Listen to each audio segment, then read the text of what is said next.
पीछे से स्टार्ट करना है, ठीक है।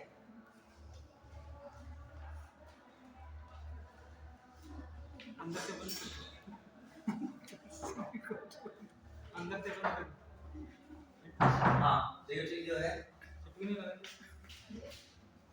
सर पीडीएफ भेजी वीडियो भाई बाद में भेजेंगे, तो कभी से टाइम लग रहा है ना, वो तुरंत हाथ से होके बोला अभी टाइम लगेगा तो वीडियो भेज देंगे, ठीक है। हाँ ये वाली वीडियो भेजेंगे, लेकिन उसमें टाइम लग रहा है, तुरंत यहाँ से स्टार्ट करना है, ठीक है। अभी भेजने तक यहाँ पे देखो समझाएंगे, उसी में लिखेंगे, ठीक है। चलिए देखिए जैसे क्या क्या स्टार्टिंग है, मान लीजिए 12 पेज नंबर से यहाँ पे हम स्टार्ट कर रहे हैं, और एक्स्ट्रा बताएंगे हम, इसमें जो एक्स्ट्रा होगा कुछ चीजें इंपॉर्टेंट बताएंगे, ठीक है, अलग से, तभी हमने लिखने वाला देख लिया। हाँ फिर आपको देखिएगा जो यहाँ पर हम लोग देखें EIU कल हम लोगों ने पढ़ा था यहाँ तक, देखिए EIU की इस सूची में सीरिया वो क्या था, सबसे महंगा शहर में कौन रखा गया था, सिंगापुर और ज्यूरिख, सिंगापुर और ज्यूरिख, क्लियर। और फिर जो देखा जाए सिंगापुर ज्यूरिख सबसे महंगा शहर में आ गया, और सस्ता शहर में कौन रखा गया था, दमिश्क, क्लियर। फिर हम लोग देखें UAE के दुबई में आयोजित COP28, थोड़ा सा पतला कर लिया जाए, कैसे बदला होगा इसमें, यहीं से यहीं पॉइंट से हां यहीं से हम मोटा होगा नीचे हां यही होगा हो गया बहुत मोटा ही है, चलिए कोई बात नहीं, ये वाला ना हो तो कैसे बना चलिए कोई बात नहीं। हाँ देखते हैं फिर आगे अब देखो हम लोग देखते चल रहे हैं क्या लिखा है, UAE के दुबई में आयोजित COP28 सम्मेलन 2023 में पहले दिन 30 नवंबर को बहुप्रतीक्षित फंड को आधिकारिक मंजूरी दी गई है। इंपॉर्टेंट है बच्चों, ये पूछ लेगा COP28 पहली बार कहाँ हुआ है, COP28 कहाँ हुआ है, इस बार दुबई में हुआ, तो COP28 दुबई में हुआ, और ये कौन सा COP28 है, क्लाइमेट चेंज पर COP28 है, तो क्लाइमेट चेंज पर जो COP28 हुआ है ये दुबई में हुआ। इसमें कौन से दो तीन मूवमेंट आए बहुत इंपॉर्टेंट, एक प्रधानमंत्री नरेंद्र मोदी ने कौन सा मूवमेंट इसमें स्टार्ट किया है, कौन सा प्रधानमंत्री नरेंद्र मोदी ने इसमें मूवमेंट स्टार्ट किया है, बताइए। ग्रीन क्रेडिट इनिशिएटिव स्टार्ट किया है प्रधानमंत्री नरेंद्र मोदी द्वारा, कौन सा स्टार्ट किया गया, ग्रीन क्रेडिट इनिशिएटिव। और दूसरा जो संयुक्त राष्ट्र द्वारा एक वो बनाया गया है, एजेंडा स्टार्ट किया गया, प्रोग्राम किया गया है, वो रेस टू रेजिलियंस है, उसमें भारत क्या लग रहा है, भाग लेगा। तो कौन कौन चीज आ रही है, रेस टू रेजिलियंस पूरा जो है कॉप द्वारा जारी किया गया है, उसमें भारत क्या लेगा, पार्टिसिपेट करेगा। अब भारत ने नई इनिशिएटिव पहले कौन शुरू की है, कौन शुरू की है बताइए, मैंने भी बताया ग्रीन क्रेडिट इनिशिएटिव, ठीक है। फिर कहा जाए कौन सा फंड इसमें बनाया गया, ये बहुत इंपॉर्टेंट है, कौन है, क्लाइमेट डैमेज फंड, ये वर्ड याद रखिएगा, ये क्वेश्चन आ सकता है, सीधे सीधे पूछेगा। जो अभी COP28 हुआ है उसमें जो है बहुप्रतीक्षित फंड को आधिकारिक मंजूरी दी गई है, तो कौन सा जो है बहुप्रतीक्षित फंड है, क्लाइमेट डैमेज फंड। और एक चीज जो अगला COP29 होना है वो कहाँ होना है, अजरबैजान में होना है, सब चीज याद रखिएगा, क्लियर। फिर आ जाइए इस फंड द्वारा दुनिया के गरीब और विकासशील देशों को जलवायु परिवर्तन के कारण हो रहे नुकसान के विरुद्ध क्षतिपूर्ति मिलेगी, ठीक है, तो ये भी याद रखिएगा। इस फंड द्वारा दुनिया के गरीब और विकासशील देशों को जलवायु परिवर्तन के कारण हो रहे नुकसान के विरुद्ध क्या मिलेगी, मेन है इसमें जो मदद दी जाएगी विकसित देशों को नहीं दी जाएगी, किसको मिलेगी, विकासशील देशों को मिलेगी, क्लियर। फिर आ जाइए क्या देखते हैं इसमें, हाँ मौसम विज्ञान संगठन ने हाल ही में किस वर्ष को अब तक का सबसे गर्म वर्ष घोषित किया, याद रखिएगा, क्वेश्चन आ सकता है, वहां लिखिएगा 2021 22 23 24, तो दिमाग में रखना कौन है 23।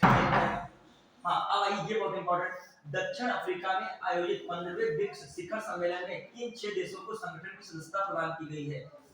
देखो कौन छोड़ रहा है कौन रख रहा है वो अलग चीज है, लेकिन प्रदान कितने सदस्यों को की गई है, ये बहुत इंपॉर्टेंट क्वेश्चन बनेगा। इसमें से लिखेगा जो 15वें ब्रिक्स सम्मेलन में जो है अभी इन 6 देशों को, नए 6 देशों को सदस्यता प्रदान की गई, निम्नलिखित में से कौन सा सदस्य देश इसमें शामिल नहीं है, ऐसे देगा। अभी आपका संघाई हुआ था, 23वां संघाई सहयोग संगठन हुआ था, संघाई का सम्मेलन की मेजबानी किसने की थी, 23वें संघाई संगठन की भारत ने की है, 23वें संघाई संगठन की मेजबानी किसने की है, भारत ने की है। प्लस अगला संघाई संगठन कहाँ पे होगा, किस कौन मेजबानी करेगा, बताइएगा आप लोग से, ये मैंने क्वेश्चन पूछा है, अगला आप करेगा। अब फिर बताइए संघाई सहयोग संगठन की स्थापना कब हुई थी, संघाई सहयोग संगठन की स्थापना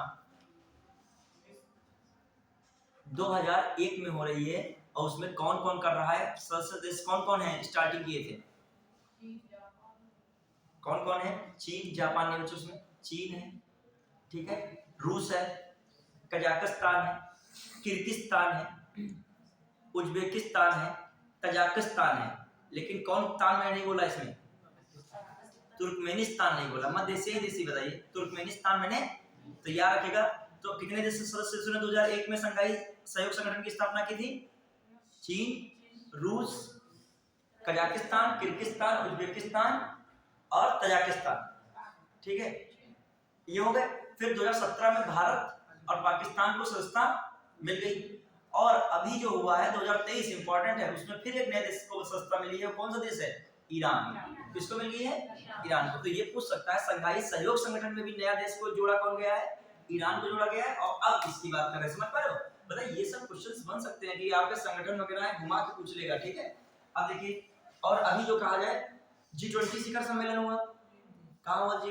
देखो बात है, ये तो मुझे बस केवल क्लू दे रहा है, मैं बढ़ाऊंगा अलग से नहीं वो चीजें, ये बस चक्कर ना रहा कि मैं ये बढ़ाऊंगा, मैं बताऊंगा चारों तरफ डायमेंशन में, आप लिखना चाहो लिख भी सकते हो। अभी G20 शिखर सम्मेलन हुआ है कि नहीं? कहाँ हुआ है? नई दिल्ली। नई दिल्ली में कहाँ हुआ? दिल्ली के प्रगति मैदान में भारत मंडपम, ठीक है, अंतरराष्ट्रीय व्यापार प्रदर्शनी में आयोजित किया गया। क्लियर? तो कहाँ? भारत मंडपम वर्ड याद रखिएगा, कहाँ पे? दिल्ली के प्रगति मैदान, भारत मंडपम। तो उस G20 शिखर सम्मेलन में आपसे पूछ रहा हूँ, जो थीम क्या थी? वसुधैव कुटुंबकम, ठीक है, मतलब वन अर्थ, वन फैमिली और one future. One earth, one family, one future. Hindi में क्या शब्द दी गई संस्कृत वाली? वसुधैव कुटुंबकम। क्या दिएगा? वसुधैव कुटुंबकम, ठीक है। मेजबानी तो प्रधानमंत्री नरेंद्र मोदी जी जो है भारत ने की, उसमें ज्यादातर जो है अध्यक्षता किसने की? प्रधानमंत्री नरेंद्र मोदी ने की। शेरपा कौन बने थे? अमिताभ कांत बने थे। क्लियर? फिर आ जाइए कुछ और चीजें। भारत ने उसमें कौन सी फ्यूल जो है, भारत ने कौन सी पहल स्थापित की, उसमें स्टार्ट की बहुत खास कर G20 में? भारत ने international global fuel alliance, international global fuel alliance बनाया। मतलब इंटरनेशनल ग्लोबल फ्यूल वाली बात आती है, ग्लोबल फ्यूल। भारत ने कहा कि ये मैं ग्लोबल फ्यूल बना रहा हूँ, क्यों? ये मतलब एक ग्रुप बनाऊंगा ग्लोबल फ्यूल वाला, क्योंकि जो है जो ईंधन है पर्यावरण को कहीं ना कहीं क्या पहुंचाते हैं? नुकसान पहुंचा रहे हैं, तो उस ईंधन से नुकसान ना हो पाए इसलिए बनाया जा रहा है। आइए फिर भारत द्वारा एक और पहल शुरू की गई, भारत और सहयोगी देशों द्वारा। कौन सी? बहुत इंपॉर्टेंट है वो G20 में।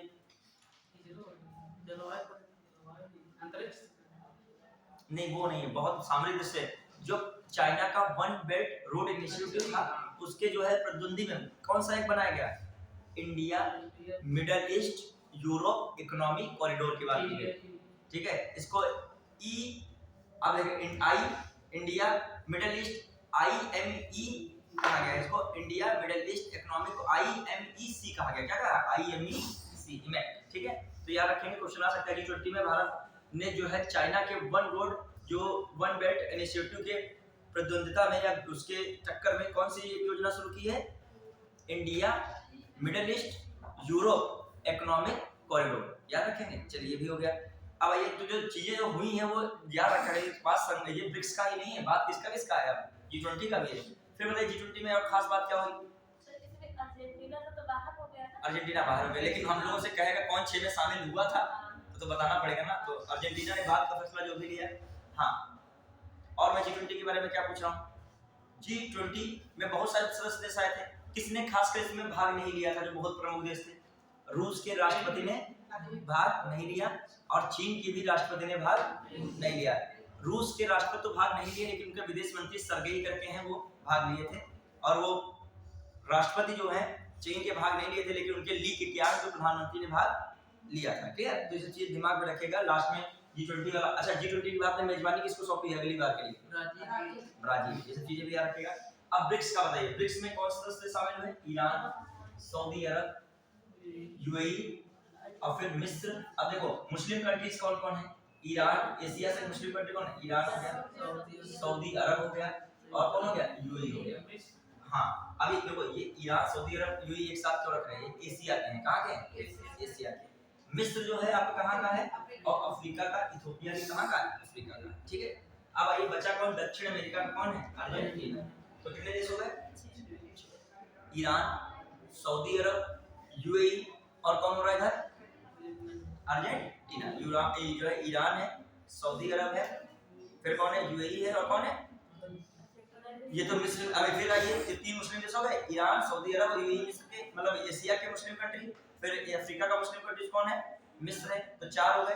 फिर अब कौन बच रहा है, इंडिया, अर्जेंटीना, और कौन बच रहा है, इथियोपिया। ठीक है, चलिए अब हम लोग देख लें, दिमाग में रखने का तरीका होता है। 4 मुस्लिम कंट्रीज है, कौन कौन है, ईरान है, सऊदी अरब है, यूएई और मिस्र है। फिर बचा कौन, इथियोपिया और अर्जेंटीना। अर्जेंटीना हालांकि इसको मानने से इनकार फाइनली कर दिया है, जिनमें इसमें शामिल नहीं हो रहा है। हाँ, G20 में कौन सदस्य जो शामिल हुआ है नया, अफ्रीकी संघ। कौन शामिल हुआ है, अफ्रीकी संघ। बताइए अफ्रीकी संघ में कितने देश हैं, 55 देश हैं। कितने बच्चों, अफ्रीका ऐसा महाद्वीप है जो सबसे ज्यादा उसमें क्या स्थित है, देश हैं।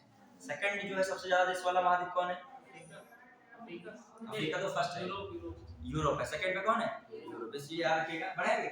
आइए अगला वीडियो देख रहे हैं। 2003 में अमेरिका ने शिशुओं में रेस्पिरेटरी सिंकाइटियल वायरस से सुरक्षा के लिए किस नाम से पहली वैक्सीन को मंजूरी प्रदान की। ठीक है, अमेरिका ने शिशुओं में रेस्पिरेटरी सिंकाइटियल वायरस से सुरक्षा के लिए पहली वैक्सीन को मंजूरी दी है। कौन है, एब्रिस्को। कौन है, एब्रिस्को। क्लियर बच्चों, आइए अगला, बहुत इंपॉर्टेंट है। अमेज़न के जंगलों में वन और जैव विविधता संरक्षण के लिए Amazon cooperation treaty organisation, Amazon cooperation treaty organisation के 8 सदस्य देशों की समिट अगस्त 2023 में कहां आयोजित की गई, बेलियम, ब्राजील। ये पूछ सकता है, अमेज़न कोऑपरेशन ट्रीटी ऑर्गेनाइजेशन मतलब अमेज़न कोऑपरेशन ट्रीटी ऑर्गेनाइजेशन की जो क्या है समिट कहां आयोजित की गई, बेलियम, ब्राजील। याद रखेगा, अमेज़न कोऑपरेशन ट्रीटी ऑर्गेनाइजेशन। ठीक है, इसकी बैठक कहां की गई, इसमें कितने सदस्य शामिल हैं, 8 सदस्य शामिल हैं। क्वेश्चन आ सकता है कि अमेज़न कोऑपरेशन ट्रीटी ऑर्गेनाइजेशन की बैठक कहां की गई, वहां दे देगा रियो डी जेनेरियो, फिर दे देगा आपका ब्राजीलिया, फिर दे देगा कौन सा राजधानी ब्राजीलिया दे सकता है, और कौन हो सकता है, बेलियम। तो आपकी शुरुआत बेलियम। फिर आइए, अच्छा अमेज़न जानते हो, अमेज़न जो नदी है सबसे ज्यादा बड़ा अपवाह तंत्र जो विश्व का है, तो किस नदी का है, अमेज़न का। मेडिना, बताइए सबसे लंबी सहायक नदी मानी जाती है, किसकी सहायक नदी है, नील की। नील की सहायक नदी कौन है, नील की है कि बताइए कि आपका जो है अमेज़न की है, मेडिना। और बताइए एक चीज, विश्व का जो है या संसार का फेफड़ा किसे कहा जाता है, संसार का फेफड़ा अमेज़न को। ठीक है, अमेज़न कहाँ मिलता है, दक्षिण अमेरिका में, ब्राजील वाले क्षेत्र में। तो ब्राजील में घास का मैदान पाया जाता है, उष्णकटिबंधीय घास का मैदान, उसे क्या कहते हो। ये क्वेश्चन बहुत फेमस है, तो जो वर्ड आपको पता होना चाहिए। देखो ये जो आपका है, ये आपका दक्षिण अमेरिका हुआ है कि दक्षिण अमेरिका में यहाँ पर जो ब्राजील है कि नहीं, है कि नहीं, तो ये घास का मैदान क्या कहलाता है, पंपास। तो बच्चे यहाँ पर है अर्जेंटीना में, अर्जेंटीना में क्या है, प्रेरी। तो बच्चे उत्तरी अमेरिका का है, ठंडे क्षेत्र में पाया जाता है। मतलब ये क्वेश्चंस नहीं आपको तैयार है, तो इसका मतलब आप वर्ड ज्योग्राफी बिल्कुल जो है जीरो जीरो नहीं आएंगे, हीरो तुम लोग वैसे। बताइए बच्चे, देखिए 3 प्रकार के घास के मैदान आप लोग याद रखोगे। एक कौन है ये, एक कौन है ये ब्राजील साइड में, एक वेनेजुएला उच्च भूमि साइड में है, और एक अर्जेंटीना साइड में। बच्चे जो ब्राजील में है लानोस है, कौन घास का मैदान है, लानोस। और बच्चे वेनेजुएला में कौन है, जो कौन है, वेनेजुएला में लानोस है, वेनेजुएला में कौन है, लानोस है। ब्राजील में कैंपोस है, ब्राजील में कौन है, कैंपोस है। और अर्जेंटीना में पंपास। देखो मैं याद करने का तरीका बता रहा हूं, वेनेजुएला ला रहा है, तो वेनेजुएला में ला है, तो वहां पे कौन आपका, लानोस। कौन आएगा, लानोस। और जो ब्राजील बचा, कैंपोस। और जो अर्जेंटीना तो सबको याद रहता है, कौन है, पंपास। क्लियर। अब अच्छा देखिए, ये ऐसे जाती है, मकर रेखा जा रही है, ठीक है, जो आपकी मकर रेखा है, तो इसके ऊपर वाला जो है मामला, वो किस में आएगा, ठंडे वाले में आएगा।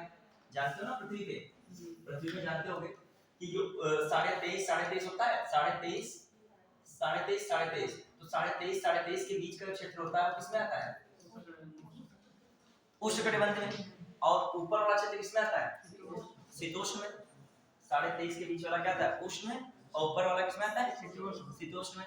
ठीक है, तो अब एक चीज मुझे बताइएगा, यदि मान लीजिए ब्राजील में यहाँ मकर रेखा है, तो ब्राजील में नीचे वाला क्षेत्र जो है किसमें चला जाएगा, किसमें, शीतोष्ण में चला जाएगा। तो ये वाला एरिया किसमें, शीतोष्ण में आ जाएगा। तो जो आपका पंपास घास का मैदान है किसमें आएगा? शीतोष्ण घास में। और ये कैंपोज लानोस किसमें आएगा? देखो एक चीज बताओ, ज्योग्राफी आपको ऐसे पढ़नी चाहिए कि जैसे क्वेश्चंस आते हैं।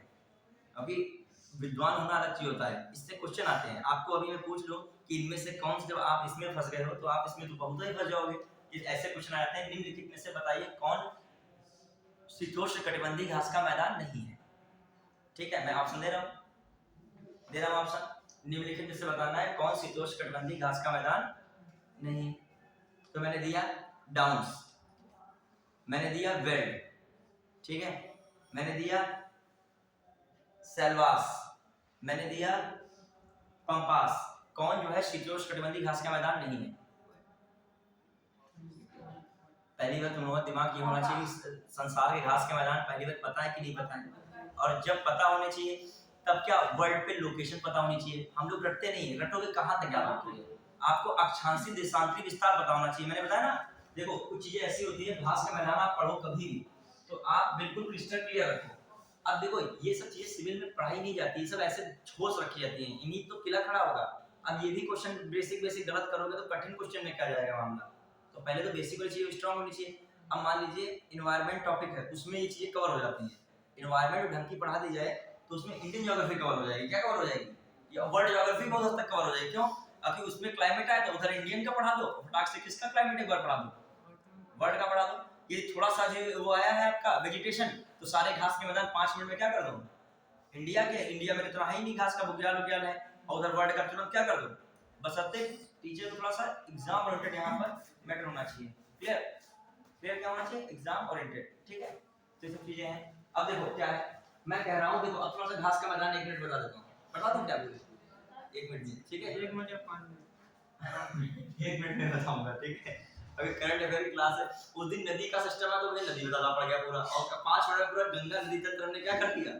तुम जो आधा घंटे में गंगा नदी तक पकड़ दो, हमने तुरंत 5 मिनट गंगा का अवतरित करा दिया। कैसे अवतरित कराया था बताइए? कौन कौन से प्रयाग से? इस पर क्वेश्चन है, पिछली बार पीछे 2023 में प्रयाग आया है क्वेश्चन। कौन से प्रयाग बनते हैं? पहली बार कितने प्रयाग बनते हैं? 5। पहला प्रयाग कौन है? हमें सीक्वेंस बताओ, उत्तर दक्षिण तक प्रयागों का सीक्वेंस। अबे पहले ही प्रयाग गलत हो गया था।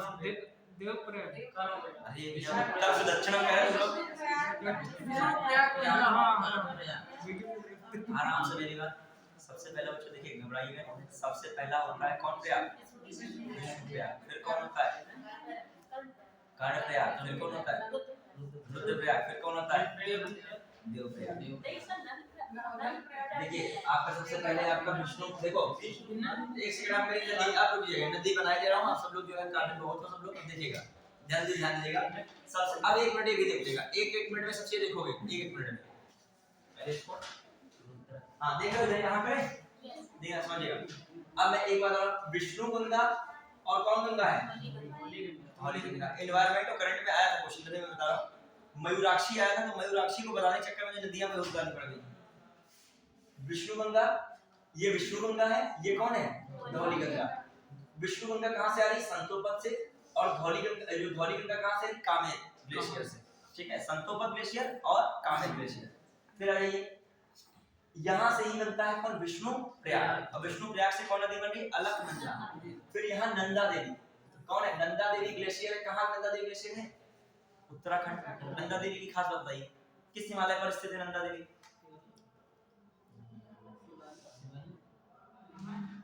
महाहिमालय में। नंदा देवी किस पे स्थित है? महाहिमालय में। और नंदा देवी क्या है? उत्तराखंड की सबसे ऊंची चोटी है। तो नंदा देवी से कौन नदी आई? नंदाकिनी नदी। तो यहाँ पे कौन बन गया? नंदा प्रयाग। फिर आइए इधर से, पिंडार ग्लेशियर से कौन नदी आई? पिंडार नदी। तो ये कौन बन गया? ग्लेशियर क्या बन गया? कर्ण प्रयाग बन गया। क्या बन गया? कर्ण प्रयाग। फिर आ जाइए इधर साइड से, अभी एक और नदी आएगी। इधर साइड से कौन आ रही? मंदाकिनी। मंदाकिनी कहां से आ रही है? चौरीबाड़ा ग्लेशियर। केदारनाथ में चौरीबाड़ा कहां पड़ता है? केदारनाथ। तो केदारनाथ एक चौरीबाड़ा ग्लेशियर से कौन नदी? मंदाकिनी। तो कौन प्रयाग बन गया? रुद्रप्रयाग। और फिर एक यहाँ पे एक ग्लेशियर है, उसका नाम गंगोत्री ग्लेशियर की गोमुख से कौन नदी है? भागीरथी। भागीरथी आके, और ये पूरी अलकनंदा चल रही है। कौन चल रही है? अलकनंदा। अलकनंदा में मिल गई, आके कौन नदी हो गई? देव प्रयाग। कौन हो गया? देव प्रयाग। अब यहीं से बचे अलकनंदा और बचे कौन? ये भागीरथी। मिलकर क्या बन गई? गंगा नदी बन गई। गंगा पहली बार मैदान में कहां थी? हरिद्वार में। इससे मैंने पूरा पढ़ा था, पुराना पढ़ाने का टाइम नहीं है, ठीक है? फिर आगे गंगा में ऊपर से मिलने नदियां, नीचे से मिलने नदियां, और फिर गंगा की जो कटिंग वाली होती है दो नदियां कट जाती हैं। एक कहाँ चली थी? पद्मा के नाम से, एक कहाँ? हुगली। हुगली की बताइए कौन सी सहायक नदियां मैंने बताई थी इंपॉर्टेंट? दामोदर, और दूसरी मयूराक्षी। कौन नदी? अभी मैंने पढ़ा था करंट में, जो है झारखंड का सबसे बड़ा ब्रिज बन रहा है वहां पे, किस नदी पर? मयूराक्षी में, दुमका में, पता था? तो मयूराक्षी वर्ड आया था और कि नहीं? आई थिंक याद रखिए। हाँ, अब आइए जो मैं घास का मैदान इसी में करा रहा हूँ। देखो जो करंट अफेयर की क्लास लोगे तो पता नहीं तुम्हारा कोई जरूरी नहीं करंट अफेयर में ही सब कवर हो। तुमको दाएं बाएं से घास वास मैदान पर पता, यही में से क्वेश्चन कोई फंस गया क्या है? जब टाइम कभी जब भाग खराब होती तो जो चीज नहीं पढ़ रहे वही फंस जाता है।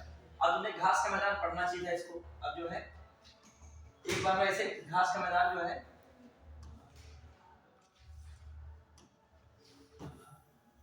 ये पूरा पृथ्वी किस लिए आता है? ये जानते हो 0 डिग्री, ये कितना है? 23.5 डिग्री क्या है? नॉर्थ, और 23.5 डिग्री क्या है? साउथ। ठीक है, 23.5 डिग्री नॉर्थ और साउथ, 23.5 डिग्री साउथ। अब ये जो बीच का मामला है 23.5 डिग्री नॉर्थ और साउथ का, इसमें ध्यान दीजिएगा। ये क्या है? जो ये आपका कैसा क्षेत्र है? उष्णकटिबंध वाला। कैसा है? ट्रॉपिकल जोन है। कैसा है? ट्रॉपिकल जोन है। क्लियर है कि नहीं? अब आइए, जानते हो 0 डिग्री के आसपास सूर्य की किरणें गिरती तो गर्मी कहां तक रहेगी? 23.5 उत्तरी, 23.5 दक्षिणी। अब जो भी घास के मैदान इस रेंज में आएंगे वो सब कैसे होंगे? उष्णकटिबंध वाले। और जो इस रेंज से बाहर होंगे, ठीक है। अब मान लीजिए अफ्रीका पड़ रहा है, अफ्रीका में जो ऊपर वाला सवाना है वो कैसा है? शीतोष्ण। वो कैसा है? उष्णकटिबंध वाला। और लेकिन अफ्रीका में, यहाँ दक्षिण अफ्रीका में पड़ता है वेट। कौन पड़ता है? वेट कैसा चला है? शीतोष्ण। समझ रहे हो कि नहीं?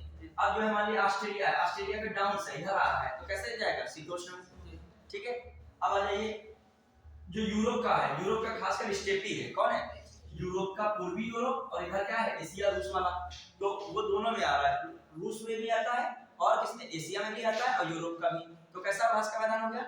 शीतोष्ण वाला। अब यहाँ पे उत्तरी देख लो, मैंने इधर बढ़ा दिया, उधर इधर जो है आपका उत्तरी अमेरिका है। उत्तरी अमेरिका में प्रेरी है, वो किसमें? ऊपर जाएगा। प्रेरी कहाँ जाएगा? ऊपर, उत्तरी अमेरिका। तो प्रेरी कहाँ आएगा? शीतोष्ण में आएगा। तो कहाँ का प्रेरी, कहाँ का घास मैदान है? उत्तरी अमेरिका का। स्टेपी कहाँ का है? यूरोप और एशिया का। फिर मैंने पर जो है आपका ये बताया मैंने, अफ्रीका कौन है? कौन है? Downs belt. और यहाँ कौन है? डाउन्स। ठीक है। अब आइए यहाँ पर जो हम दक्षिणी अमेरिका समझे, दक्षिणी अमेरिका में यहाँ पे कौन? कैंपोस था। कैंपोस कहाँ था? ब्राजील में। और यहाँ पर कौन था? लानोस। कहाँ का था? वेनेजुएला का। लानोस कहाँ का? वेनेजुएला। और यहाँ पर कौन है? पंपास। पंपास किसका है? अर्जेंटीना का है। तो ये सब छोटे मोटे घास के मैदान, ज्यादा तो नहीं। अब दक्षिण अमेरिका में ऊपर वाले क्षेत्र में सलवास है। सलवास कैसा है? गर्म वाला। क्लियर? तो आपके कितने मैंने घास के मैदान बता दिए? स्टेपी, प्रेरी, ठीक है, लानोस, कैंपोस, पंपास, डाउन्स और वेल्ड। कम से कम इतने तो। पुस्टाज, पोलैंड वगैरह यूरोप में चले जाओगे, पर्कलैंड भी। मगर कम से कम आपको इतने घास के मैदान पता होने चाहिए जो बहुत ज्यादा पूछे जाते हैं। बढ़िया है? क्लियर? अब आ जाइए हम लोग आगे बढ़ते हैं। तो अमेजन वाला हो गया मैटर। तो वह देश जिसमें सितंबर, अब आइए मैं क्वेश्चन, वह देश जिसने 1 सितंबर 2023 को 2 वर्ष के पायलट प्रोग्राम के हिस्से के रूप में पहली बार इस्लामिक बैंकिंग की शुरुआत की है। अब देखो इस्लामिक बैंकिंग की शुरुआत हो रही है, अब सोचोगे कोई इस्लामिक देश ही होगा, लेकिन इस्लामिक देश नहीं है। यहाँ पर कौन है?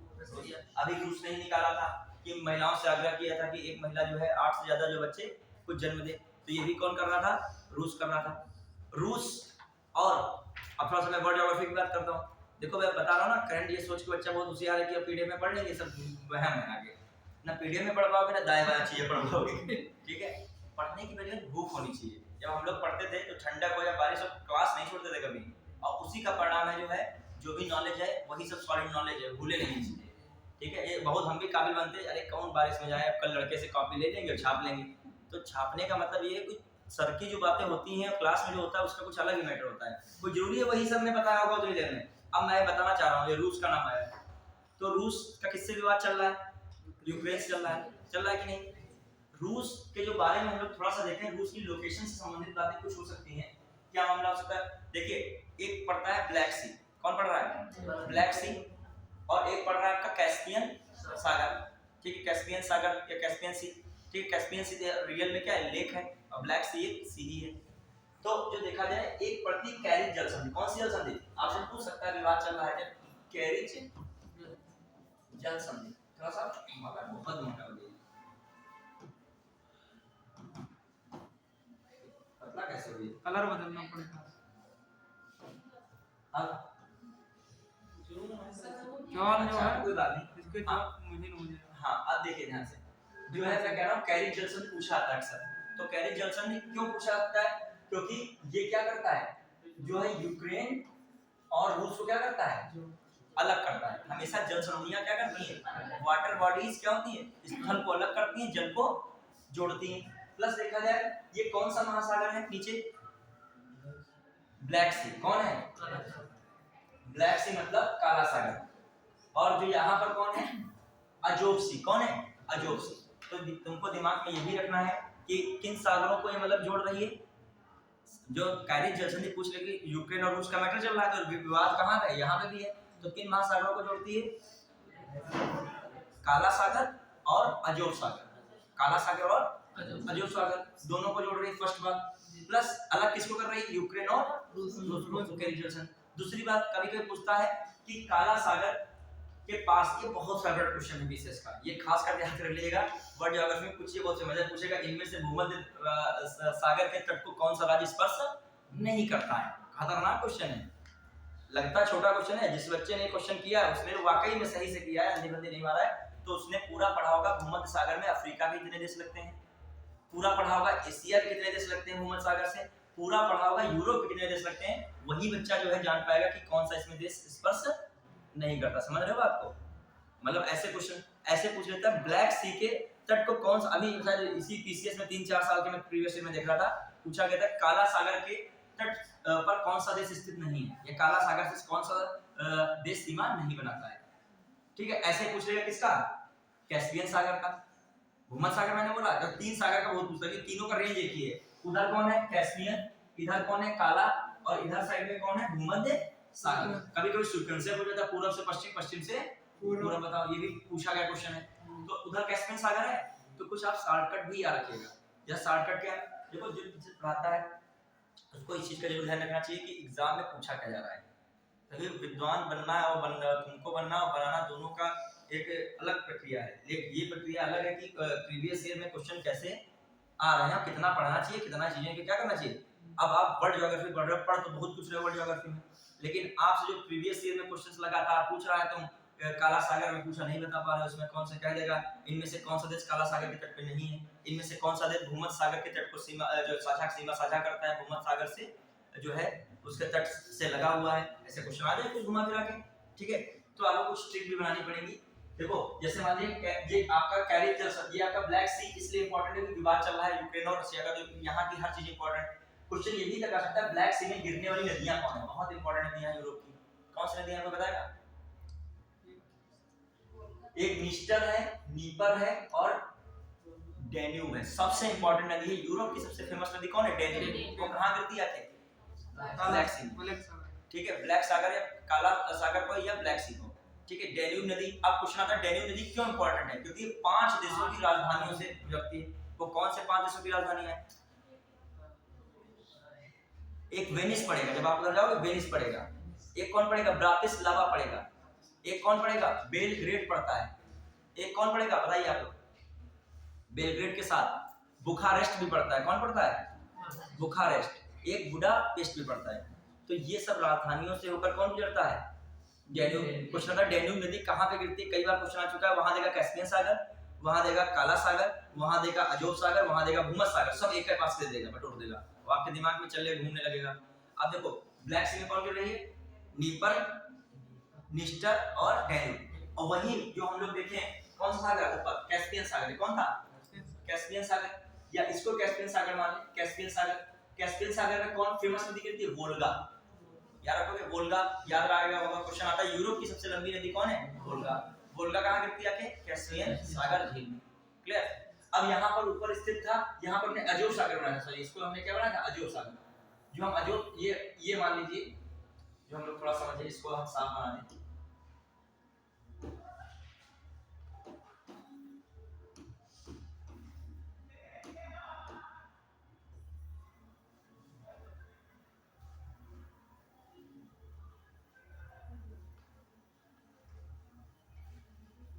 हाँ देखो, जैसे हम कह दें ये आपका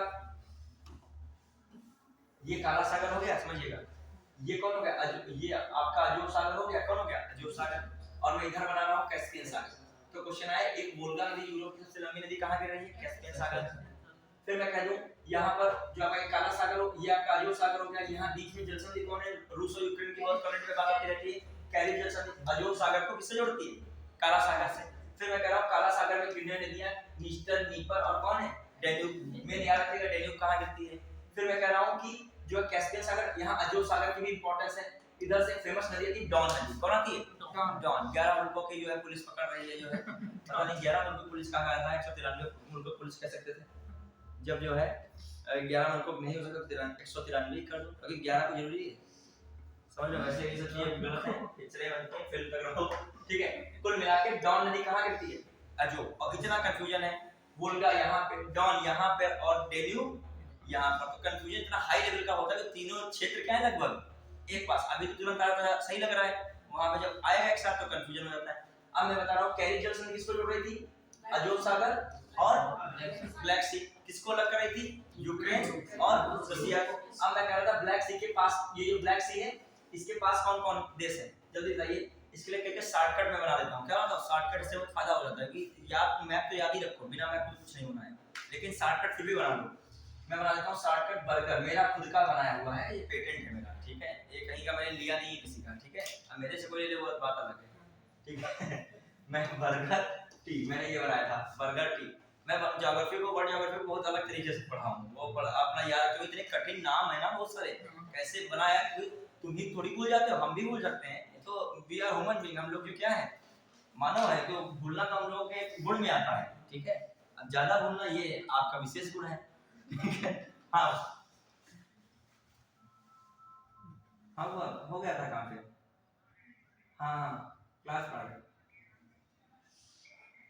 वो हो गया काम, हो गया होगा काम। अब हम क्लास पढ़ा देते हैं। हाँ हाँ ठीक ठीक।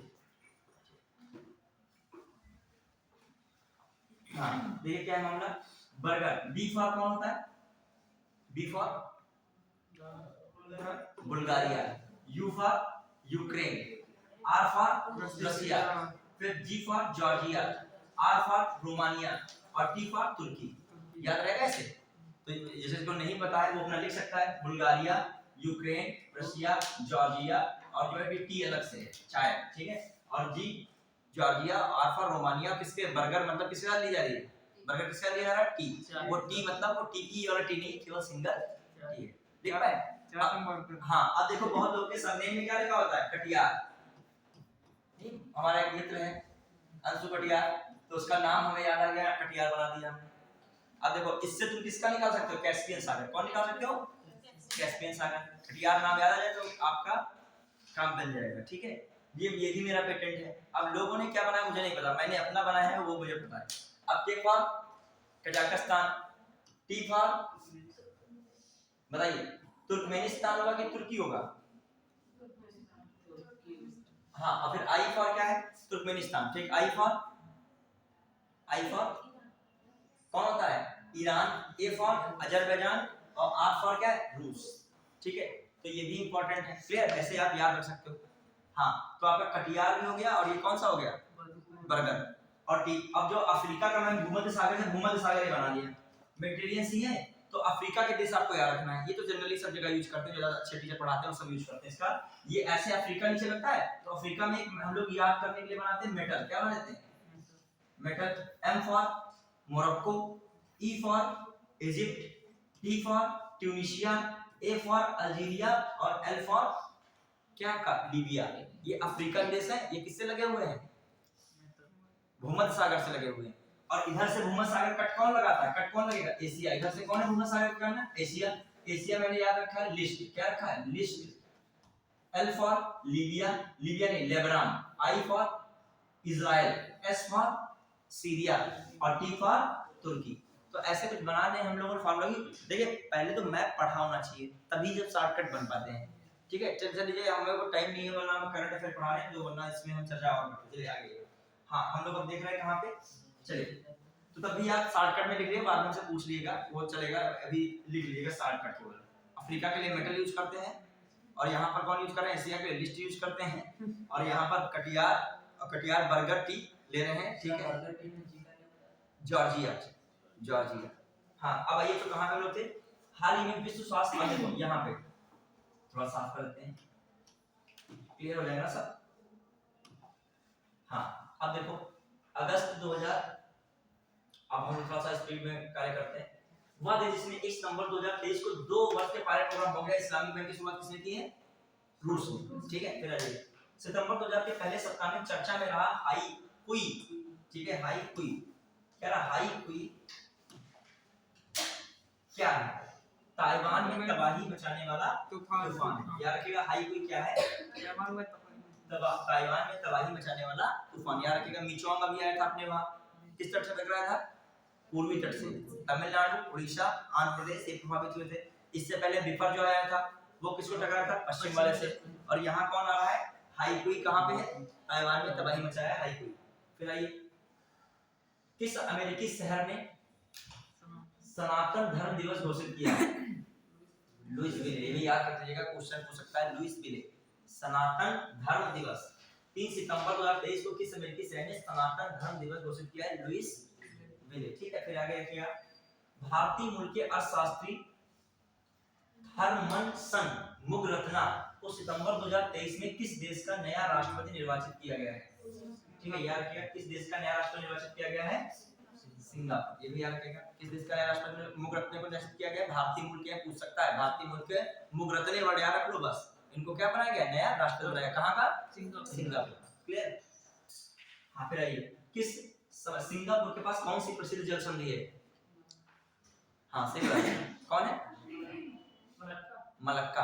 आपका जो देखोगे यहाँ पर, आप यहाँ पे सुमात्रा है, यहाँ पे जावा है, यहाँ पर कौन है, सिंगापुर, यहाँ पर कौन है, सिंगापुर है, मलेशिया है, यहाँ पे सिंगापुर मलेशिया ऊपर है। तो यहाँ पर जो ट्रेड होता है, हमेशा रखिएगा, कौन सा ट्रेड होता है, बहुत पूछा जाता है, ट्रेड भारत में दक्षिण, इधर से पूरा व्यापार होगा, यहाँ पर कौन, अंडमान सागर है। तो क्वेश्चन है दक्षिण पूर्व एशिया के लिए, भारत के लिए सबसे महत्वपूर्ण व्यापारिक दृष्टि संधि कौन है, मलक्का। अभी आपका पूरा इधर जापान और चाइना सब होता है, आपको अंडमान सागर में कौन एंट्री कराएगा, मलक्का।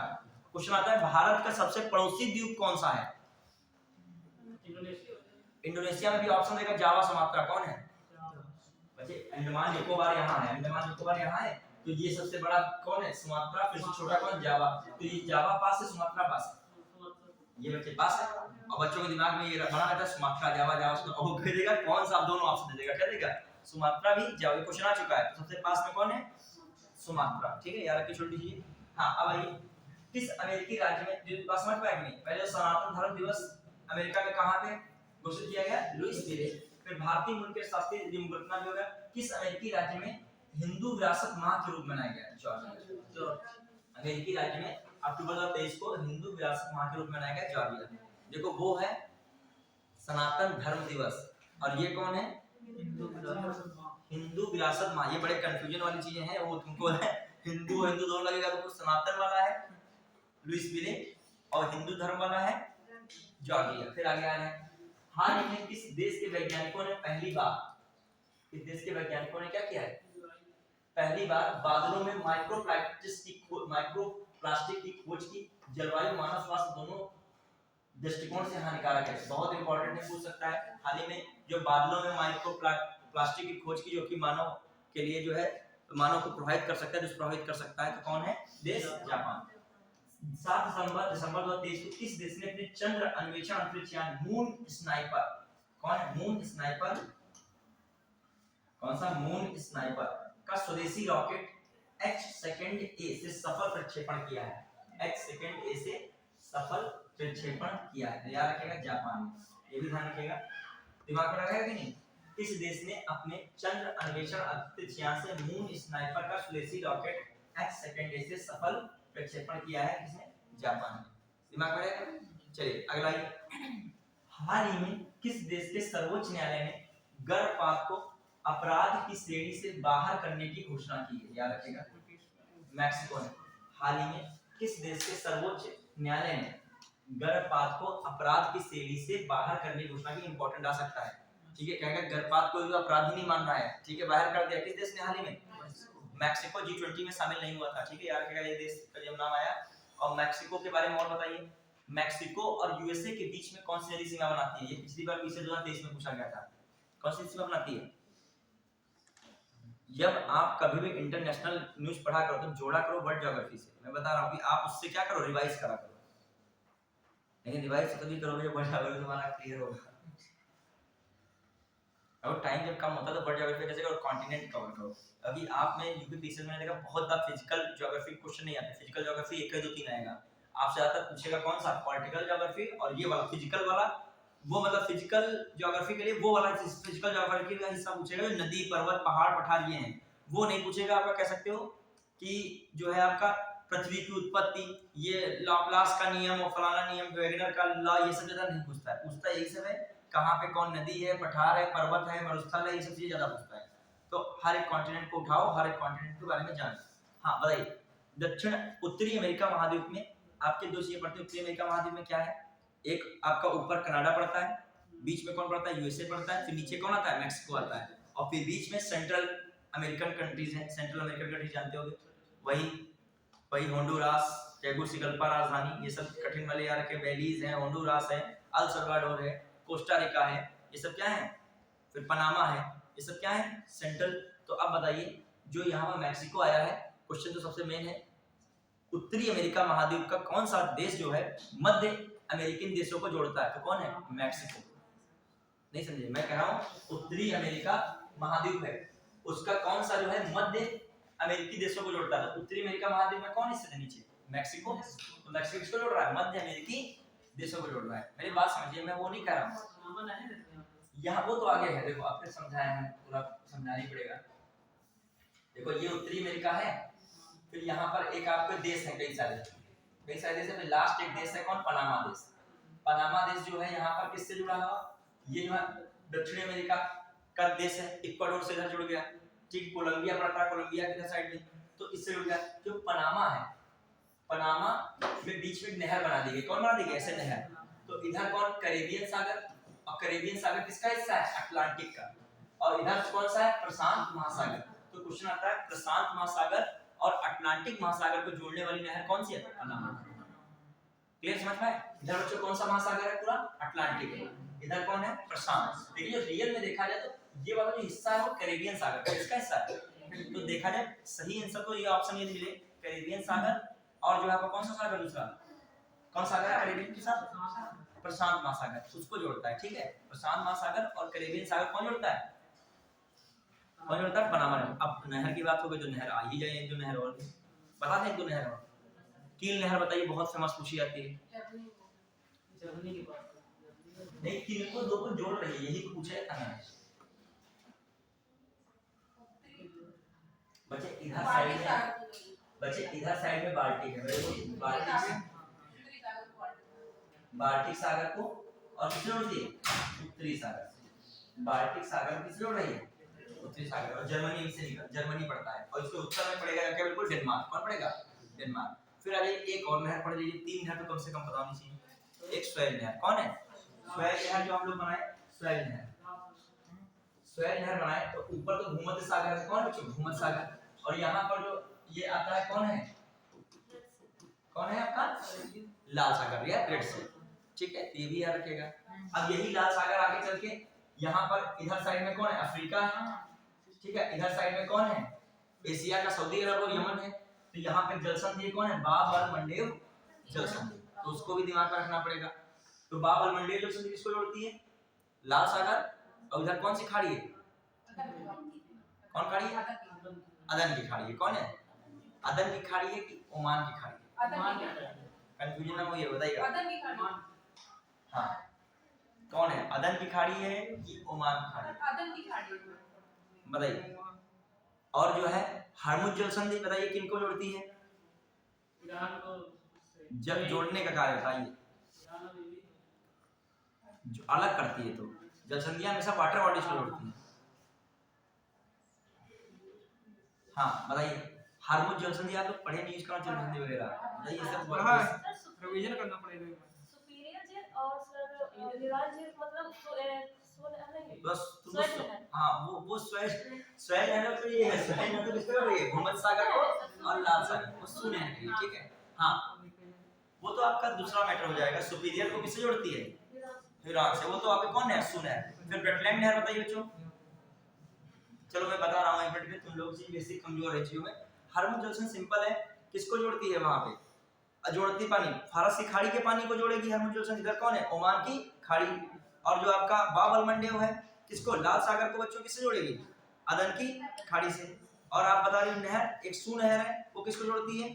सुपीरियर। और फिर बीच में तो मिस्कन नीचे चली जाती है, कौन? ड्यूरान को जोड़ती है। मैं कह रहा हूँ ब्रिटलैंड नहर किसको जोड़ती है? सबसे लास्ट में कौन नहर पड़ती है आके? कौन पड़ती है? कोई बताएगा मुझे? 5 लेक्स यूएसए की बताइए बच्चों। सुपीरियर के बाद मिशिगन लगाइए, फिर ह्यूरॉन लगाइए। हाँ फिर और ओंटारियो। तो जो लास्ट की इरी और ओंटारियो को झील को, दोनों झीलों को जोड़ने वाली एक नहर है ब्रेटलैंड नहर। कौन है? ब्रेटलैंड। तो वे 4 नहरें 5 नहरें कम से कम बताइए, आप लोग ध्यान रखिएगा, लिखना चाहिए, लिख लीजिएगा, याद करिएगा। एक नहर कौन है आपकी इंपॉर्टेंट? स्वेज नहर। सबसे पहले इंपॉर्टेंट कौन है? स्वेज नहर। किसको जोड़ती है? भूमध्य सागर को लाल सागर से। एक नहर हो गई। दूसरी नहर बच्चों कौन हो गई? पनामा नहर। किसको जोड़ रही है? अटलांटिक महासागर को प्रशांत महासागर से। कौन सी नहर है? पनामा नहर, अटलांटिक महासागर को प्रशांत महासागर से। फिर आइए तीसरी, इसके बाद मैंने कौन नहर बताई? कील नहर। कील नहर किसको जोड़ती है? बाल्टिक सागर को उत्तरी सागर से। कील नहर बाल्टिक सागर को उत्तरी सागर से। फिर मैंने कौन सी नहर बताई आपको? बस मैंने ये 2 3 4 नहर बताई। हाँ एक सू नहर बताई मैंने। सू नहर किसको जोड़ती है? सू नहर। इधर कौन है आपका? सबसे पहले सुपीरियर, इधर कौन है? ह्यूरॉन। सुपीरियर और ह्यूरॉन को कौन जोड़ती है? सू नहर। ब्रेटलैंड नहर कौन है? इरी और ओंटारियो को जोड़ती है। इरी और ओंटारियो को जोड़ने वाली कौन नहर है? ब्रेटलैंड नहर है। क्लियर? बढ़िया के देखो, बात है कितनी किताबें पढ़ते हो, कितने नोट्स पढ़ते हो, पूरे डजन है, किस टीचर से पढ़ते हो, उससे कोई मतलब नहीं था। जब मैं पूछूं आप बता रहे हो, बस वही मेन पढ़ना ही होता है। ये आप एग्जाम में क्वेश्चन है कर ले जाते हो, मेन वही पढ़ना है, क्योंकि पढ़ते तो सब बहुत कुछ है। अब आपसे मैं हिस्ट्री का क्वेश्चन पूछता हूं तो आप रिकॉल करते हो, तो ये पढ़ाई वास्तव में मैं यहाँ पर करंट में जो चीजें आ रही है वर्ल्ड ज्योग्राफी की, तुरंत टच कर ले रहा, तभी आपका क्या है वर्ल्ड ज्योग्राफी पढ़ा है, वरना क्या है? ऐसे तो पढ़े तो सब लोग होंगे, वहां पे जितना बच्चा होगा सब इरी वीरी सब पढ़ा होगा, आपके दिमाग में नहीं जा पा रहा है वहां पे। क्लियर? आइए अगला देखते हैं, आप पूछ लीजिएगा दूसरे से। हाँ इस, अब देखो क्या है, ये सब हो चुका था। अब हम लोगों ने ईरान भी देख लिया था, ये भी देख लिया था, ताइवान हो गया था, हाँ और ये लुइस विले भी हो गया, जॉर्जिया भी हो गया था, इधर हम चल रहे हैं, मैक्सिको का भी हो गया। फिर जिस देश ने सरकारी स्कूल में पारंपरिक इस्लामिक परिधान जो है कौन सा है?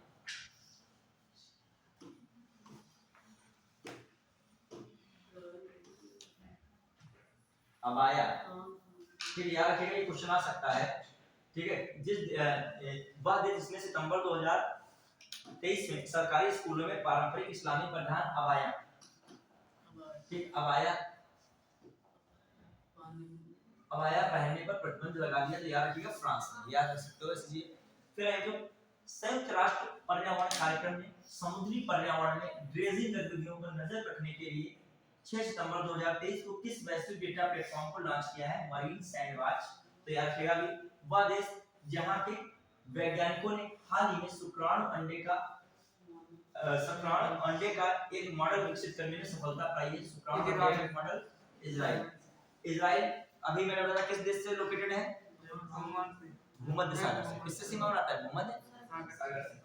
सितंबर 2023 में भारत की अध्यक्षता में आयोजित 18वें G20 शिखर सम्मेलन में किसे संगठन के 21वें सदस्य के रूप में शामिल किया गया है? अफ्रीकी संघ। ये भी रखेगा। अभी मैं G20 बता ही देता हूँ, ये कौन सा नंबर का है? G20 18वें। ब्रिक्स किस नंबर का था? 15वें। ठीक है, याद रखोगे। G20 18वें, ब्रिक्स 15वें, संघाई कौन सा नंबर का? 23वें। जब पेपर कठिन होगा तो कुछ भी पूछ सकता है, ठीक है। हाँ फिर आइए, वह देश जिसकी अध्यक्षता में वैश्विक जैव ईंधन गठबंधन में क्या करता है? ग्लोबल जो है बायोफ्यूल एलियंस क्या करा था? इस शुरुआत की गई, किसने शुरू किया था ग्लोबल बायोफ्यूल एलियंस? भारत ने। ठीक है, याद रखिएगा। 2023 में अमेरिका ने दुनिया की किस पहली जो है पोस्टमार्टम अवसाद रोकथाम गोली को मंजूरी प्रदान की है? पोस्टमार्टम अवसाद रोकथाम गोली को मंजूरी प्रदान कर दी है, तो उसका नाम क्या है? जो है जुजुर्वे। हालांकि इतना इंपॉर्टेंट नहीं है। विश्व स्वास्थ्य संगठन ने द्वारा की गई घोषणा के अनुसार किन देशों ने 2023 में निर्धारित लक्ष्य को पूर्वी दक्षिण पूर्व अफ्रीका क्षेत्र में खसरा और रूबेला की बीमारी से मुक्त होने से पहले देश बन गए हैं? मतलब जो है WHO ने कहा था कि आपको टारगेट दिया था रूबेला और खसरा से क्या किया जाए, इससे जो है मुक्ति पाई जाए। तो पहले ही टारगेट क्या कर लिया, पूरा इन देशों ने कर लिया। देश पूछा रहता है मालदीव है और श्रीलंका है। अब अभी हाल ही में चर्चा चल रहा था रूबेला और खसरा के लिए जो एक वैक्सीन बनी उसका नाम है माबेला। क्या नाम है? माबेला। याद रहेगा माबेला किससे संबंधित है? इसकी दूर करने के लिए, ठीक है, तो याद रखिएगा माबेला ये। हाँ, भारत में ही इसको किया गया। हाँ, भारत में जुलाई 2023 में वर्चुअल माध्यम से संपन्न 23वें शंघाई सहयोग संगठन शिखर सम्मेलन में किस देश को संगठन के सदस्य के रूप में शामिल किया गया? किसको इसके रूप में शामिल किया गया? ईरान को। फिर आइए, वह देश जिसने 7 जुलाई 2023 को अपने सभी घोषित रासायनिक हथियारों के भंडार को पूरी तरह से नष्ट कर दिया है। तो ये बहुत इंपॉर्टेंट है, ये पूछ सकता है। अभी तुम रूस लगा दोगे या कोई भारत लगा दोगे या कोई यूरोप का देश ब्रिटेन लगा दोगे, किसने जो रासायनिक हथियारों के भंडार को पूरी तरह समाप्त कर दिया है? अमेरिका। क्लियर? फिर आइए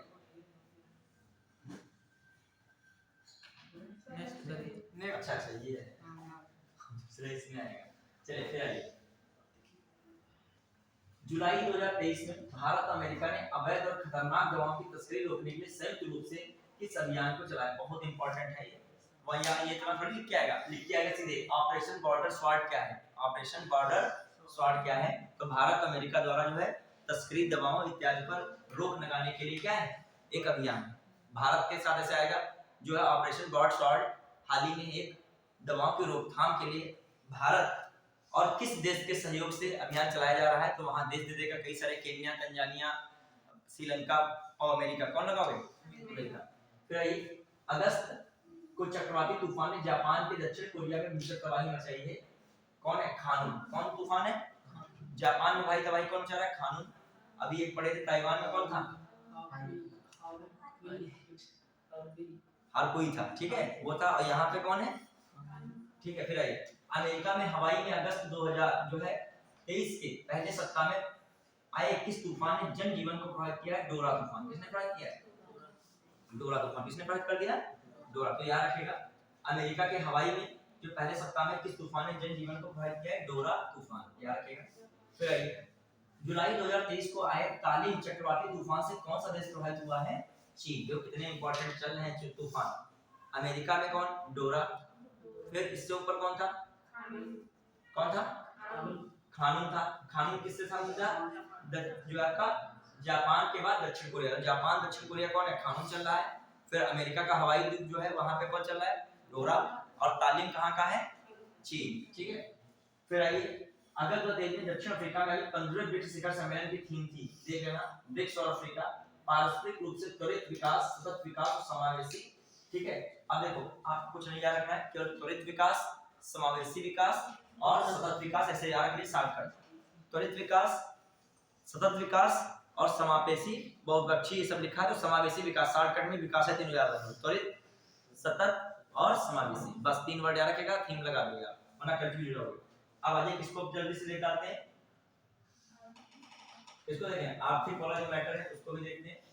फिर डिटेल से करंट अफेयर होती, अगर ये हम सोचते थे इसको पहले पूरा कर देते, डिटेल वाली करते। डिटेल वाली में पीडीएफ रखी है, वो डाल नहीं पाए। डिटेल वाली बहुत जबरदस्त है।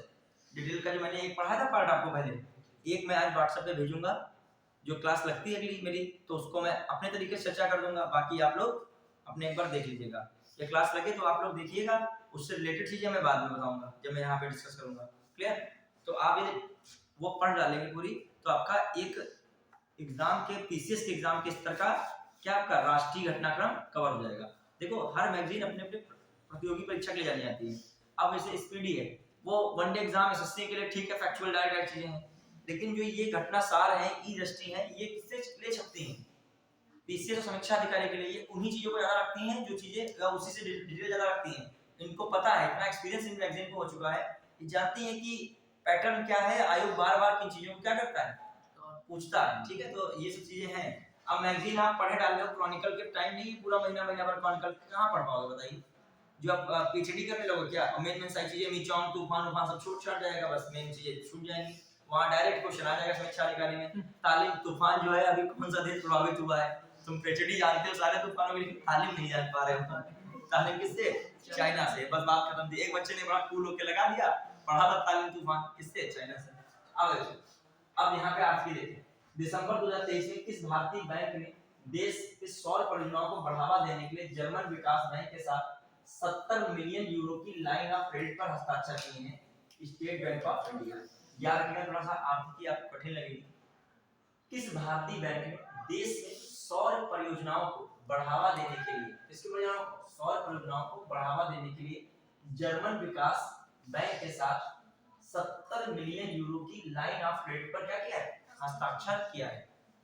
तो इंपॉर्टेंट क्या है, 70 मिलियन यूरो की लाइन ऑफ क्रेडिट पर हस्ताक्षर कौन कर रहा है, state bank of India. Question क्या है, भारतीय बैंक ने, किस भारतीय बैंक ने देश में सौर परियोजनाओं को बढ़ावा देने के लिए जर्मन विकास बैंक के साथ 70 मिलियन यूरो की लाइन ऑफ क्रेडिट पर हस्ताक्षर किया है। मतलब अब इस पैसे की साझेदारी से क्या रहेगा, किसको बढ़ावा दिया जाएगा, सौर परियोजनाओं को। क्वेश्चन आ जाए, हाल ही में भारत ने सौर परियोजनाओं को बढ़ावा देने के लिए जर्मन विकास बैंक के साथ जो है, कौन सी बैंक ने जो है लाइन ऑफ क्रेडिट पे हस्ताक्षर किए, वहां पे लिखा होगा एसबीआई, लिखा होगा आरबीआई, लिखा होगा बीओबी, लिखा होगा जो है कोई और देना बैंक, तो कौन लगा पाओगे, कौन सी है, एसबीआई। याद रखिएगा। आइए, दिसंबर 2023 में अंतरराष्ट्रीय मुद्रा कोष ने अर्थव्यवस्था में सुधार के लिए श्रीलंका को कितने मिलियन अमेरिकी डॉलर की सहायता दी। याद रखिएगा, श्रीलंका तंगी से गुजर रहा है। अभी श्रीलंका के राष्ट्रपति कौन है, रानिल विक्रमसिंघे। किसकी यात्रा पे रहे, भारत यात्रा पे रहे, और बहुत सारे समझौता हुए। आपका एक तो जल वाला, समुद्री वाला समझौता हुआ है, जो समुद्री कनेक्टिविटी को बढ़ावा दिया जाएगा। एक कौन कनेक्टिविटी के लिए समझौता हुआ है, एयरलाइन, मतलब जो है हवाई कनेक्टिविटी को बढ़ावा दिया जाएगा। एक कौन समझौता किया है, ऊर्जा वाला समझौता हुआ है। तो ये कई सारे समझौते हैं। श्रीलंका भारत का रिलेशनशिप में देख लेना इंपॉर्टेंट है, क्योंकि श्रीलंका किससे गुजर रहा है, तंगी से गुजर रहा है। भारत किस प्रकार उसको साथ दे पाएगा, और भारत के लिए श्रीलंका बहुत इंपॉर्टेंट है। श्रीलंका के लिए जितना भारत इंपॉर्टेंट है, ज्यादा इंपॉर्टेंट भारत के लिए क्या है। अगर श्रीलंका को कौन अपने अंडर लेना चाह रहा है, चीन। तो भारत इस समय जो श्रीलंका से बहुत जो है खास रिलेशन बना रहा है। खासकर तमिलनाडु का नागपट्टिनम है, उधर का उनके पास त्रिकपोली करके का है, और उनका कोलंबो है, ठीक है। इनसे भारत क्या करना चाह रहा है, इन बंदरगाहों से कनेक्टिविटी बढ़ाना चाह रहा है। हवाई यात्रा में कोलंबस टू चेन्नई, श्रीलंका इनके लिए क्या आवाजाही सुगम बनाना चाह रहा है। बिजली संयंत्र वाला स्थापना करना चाह रहा है, प्रयास कर रहा है कि दोनों क्या साझेदारी से बने रहे, मतलब ऊर्जा के क्षेत्र में। तो जैसे मान लीजिए रामेश्वरम है, और श्रीलंका का ही एक और जैसे मान लीजिए द्वीप है, तो कैसे फिर से इनको क्या किया जाए, एक नाव सेवा फिर से यहाँ पे क्या की जाए, स्टार्ट की जाए। मतलब कुल मिला के सीधा मतलब फंडा यही है कि भारत इस समय अपने पड़ोसी देशों के साथ एक अच्छा रिलेशन बनाना चाह रहा है, खासकर भूटान, नेपाल, श्रीलंका। बांग्लादेश से भारत को इतनी परेशानी नहीं है। बांग्लादेश का बॉर्डर किससे नहीं लग रहा है, चाइना से नहीं लग रहा है। और दूसरा प्रॉब्लम क्या नहीं है, बांग्लादेश से कोई चाइना के लिए इतना वो भी इंटरेस्ट नहीं, लेकिन खतरा किससे रहता है, भूटान चाइना से लगा, तो भूटान कहीं भारत मदद न कर पाए, भूटान किधर भाग जाएंगे। और दुनिया स्वार्थी है, तो देश भी स्वार्थी हो, तो उसमें कोई गलत थोड़ी है। तुम भी देश के प्रधानमंत्री हो, तुमको ज्यादा फायदा देर लगेगा, क्योंकि व्यवहार तो अगली जगह पे है, लेकिन जो फायदा जो यहाँ होता है, झुकाव किधर होता है। अब भूटान में मान लीजिए उस सरकार ने कह दिया कि हम 1 लाख करोड़ का प्रोजेक्ट दे देंगे, जो बनाइए। भूटान वाले 1000 करोड़ को तरस रहे थे, और किन्होंने दिया 1 लाख करोड़ का प्रोजेक्ट। तो सोचिए कि 1 लाख करोड़ में कैसे भारत बेचारा जो है वो थोड़ी बहुत मदद करा कर, हम 1000 करोड़ कर रहे हैं, 10,000 करोड़ हम कर देंगे। लेकिन 1 लाख तो प्रयास रहता है कि भारत भी इन्वेस्टमेंट करता है। देखिए कौन सी भारत और भूटान के बीच परियोजना चल रही है, जो है वो जो ऊर्जा प्लांट लगाया था, मतलब बिजली संयंत्र, पुनात साक्षु करके था, पुनात साक्षु सेकंड, याद रखिएगा। और अभी एक भूटान और वो बना रहा है, सिटी बना रहा है, तो असम से जुड़ा हुआ है, क्या नाम है, गेलेफू सिटी करके है कि नहीं, तो याद रखिएगा। नेपाल से भारत का क्या संबंध चल रहा है। अच्छा, बांग्लादेश से भी भारत ने क्या क्या किया, बांग्लादेश भारत अखौरा वाला चला था, रेल लिंक बनेगा त्रिपुरा के अगरतला से। और क्या चल रहा है वहां पे, पाइपलाइन, एक जो है मैत्री वाला जो है व्यवस्था चल रही है, वो प्लांट है आपका। हाँ, और बताइए, और उसने पढ़ाया था मोंगला खुलना है, वो जो है नहीं पोर्ट, मोंगला खुलना पोर्ट, उस पे भी तो काम चल रहा है, ठीक है, याद रखिएगा प्रोसेस का। अब आइए, हाँ तो श्रीलंका को मदद किसने की है, याद रखिएगा IMF ने, किसने मदद की है, या वहां पे विश्व बैंक देगा ऑप्शन में, किसने लेकिन की है, IMF ने, कितने डॉलर की है।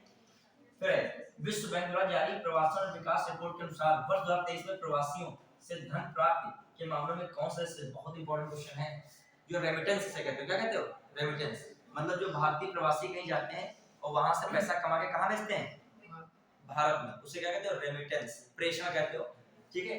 तो उस मामले में भारत सबसे ज्यादा रेमिटेंस पाने वाला देश बना है, याद रखिएगा भारत, ठीक, कितने बिलियन डॉलर वहां से आया पैसा, ठीक है। मतलब भारतीय लोग कहां-कहां पे कहां से कितना पैसा भेजते हैं, ठीक है। सेकंड पे कौन रहा है, ये क्वेश्चन आ सकता है, रेमिटेंस के मामले में जो प्रथम पे कौन देश रहा है, भारत, और ये भी डिजिट याद रखिएगा, कितने बिलियन डॉलर आया है, 125 बिलियन डॉलर, सोचिए कितना पैसा बाहर से कमा के कहां भेजा गया है, भारत। फिर दूसरे पे कौन रहा है, मैक्सिको, और तीसरे पे कौन रहा है, चीन, बस ज्यादा नहीं रखे, सेकंड पे कौन, मैक्सिको भी है, थर्ड पे कौन है, चीन।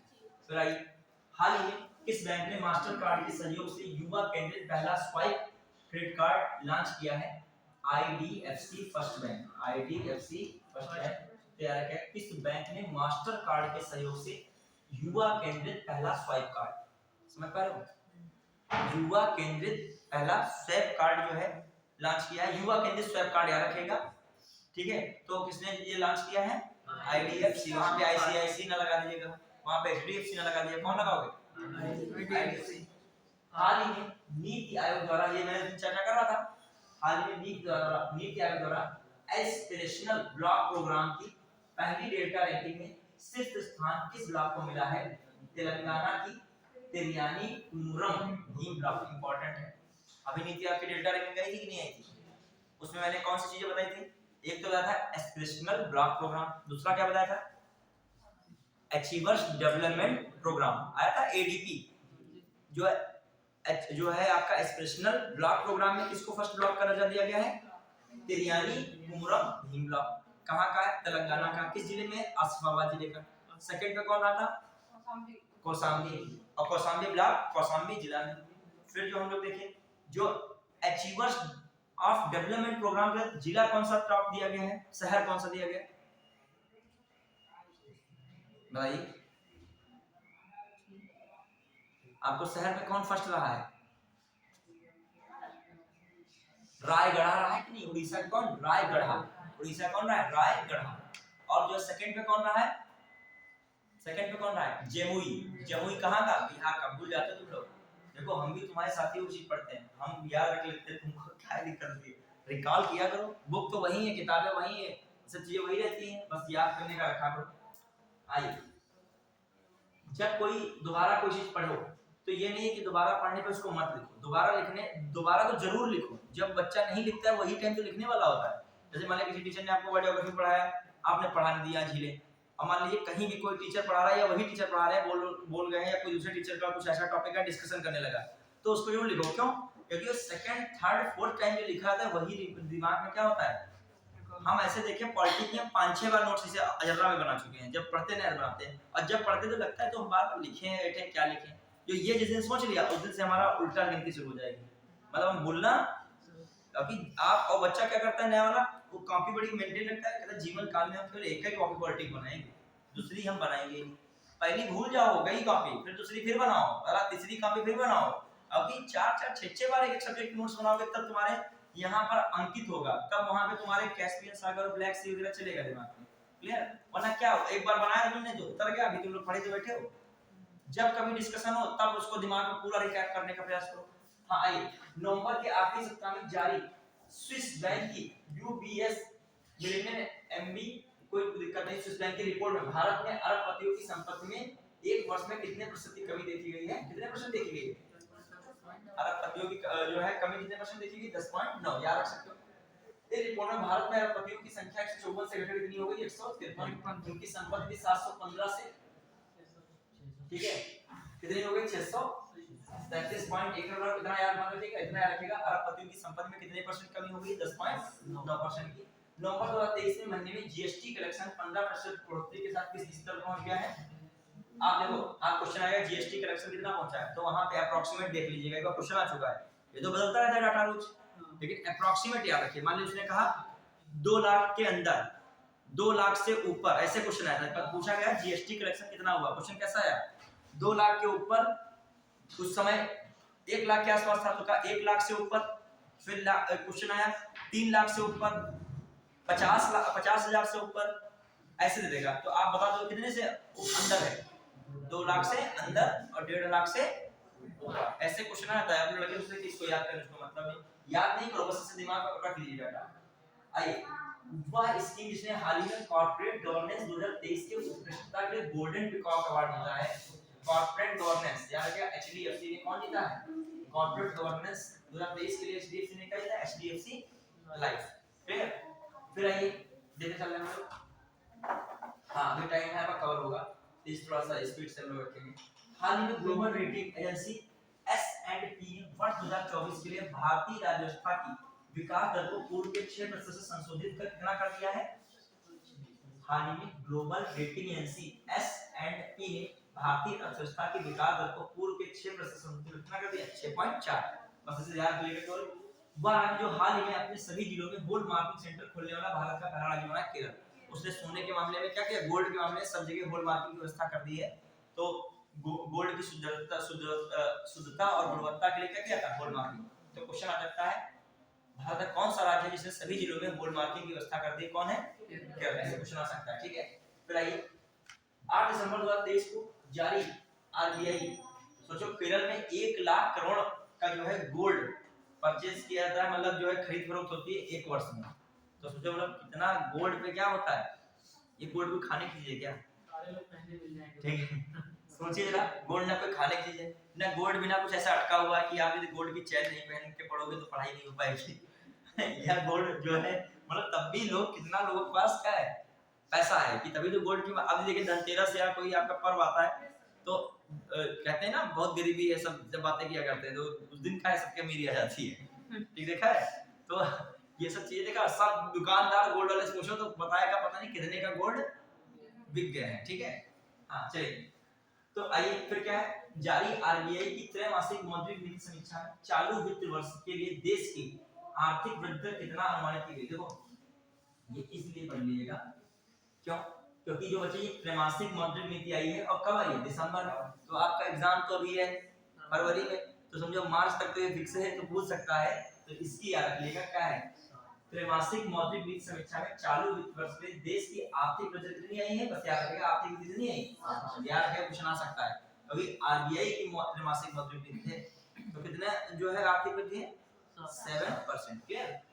आइए फिर ये भी याद कर सकते हो, दिसंबर समाप्त सप्ताह में, दिसंबर 2023 को समाप्त सप्ताह में भारत के कुल विदेशी मुद्रा भंडार 20 महीने के उच्च स्तर पर पहुंच गया, कितना हो गया है 615 करोड़। ये डाटा याद रखिए, अभी भी जल्दी नहीं आया है, तो मतलब जो आसपास होगा कभी ज्यादा बहुत ज्यादा नहीं होगा, तो बस आपको कितना याद रखना है 615 अरब डॉलर। भारत सरकार ने रेलवे से जुड़ी किन 2 कंपनियों को 2023 को 15वीं और 16वीं नवरत्न कंपनी का दर्जा प्रदान किया है। तो याद रखिएगा राइट्स कौन, एक है राइट्स है, दूसरी कौन है, इरकॉन, दूसरी कौन है इरकॉन। तो याद रखिएगा इंपॉर्टेंट है, एक कौन है राइट्स, दूसरी कौन है इरकॉन। इनको किसका दर्जा दिया है, 15वीं और 16वीं नवरत्न कंपनी का दर्जा दिया है, ठीक है।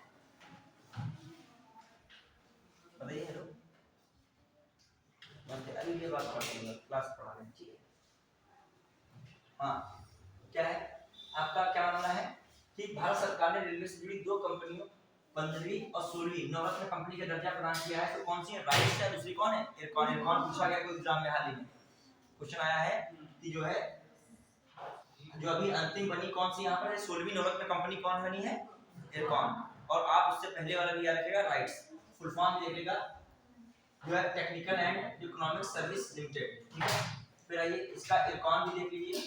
हाँ अब आइए दिसंबर 23 में ना हो राइट्स और इरकॉन याद रखना, बस नवरत्न कंपनी। आपने कभी कभी ऐसी होती है बस आंखों के सामने चीजें गुजरी हूं वहां पे हो जाता है, अगर तुम पढ़े ही नहीं तो इरकॉन को क्या लगाओगे, समझ नहीं आ रहा इरकॉन ये क्या लगेगा तुमको, ओएनजीसी ओएनटीपीसी ओएल और सीओएल यही सब पता होती है उस समय। फिर आइए हाँ नवंबर 2023 में जारी वैश्विक यूनिकॉर्न रैंकिंग में भारत कुल 72 यूनिकॉर्न के साथ कितने पे रहा है? 23 पे रहा है। प्रतिष्ठित टाइम मैगजीन द्वारा दिसंबर 2023 में द वर्ल्ड बेस्ट कंपनीज की टॉप 100 सूची में शामिल एकमात्र भारतीय कंपनी है। टाइम्स की मैगजीन में the world best companies, best company, best होना चाहिए, बेस्ट कंपनी की टॉप 100 में कौन शामिल है क्यों भाई? सीधी बात है, टाइम मैगजीन में जो टॉप 100 कंपनी ली गई है उसमें भारत कौन शामिल हो पाई है? इन्फोसिस। वहां रिलायंस लगा दोगे, ठीक खराब से कौन लगा दोगे? तो ऐसे आएगा टॉप 100 में तुम्हारे दिमाग में अडानी का कोई चलेगा या रिलायंस का चलेगा, यही टाटा चलेगा, फिर आ जाएगा। और है कौन यहाँ पर? इन्फोसिस। 64वां स्थान मिला है। आइए फिर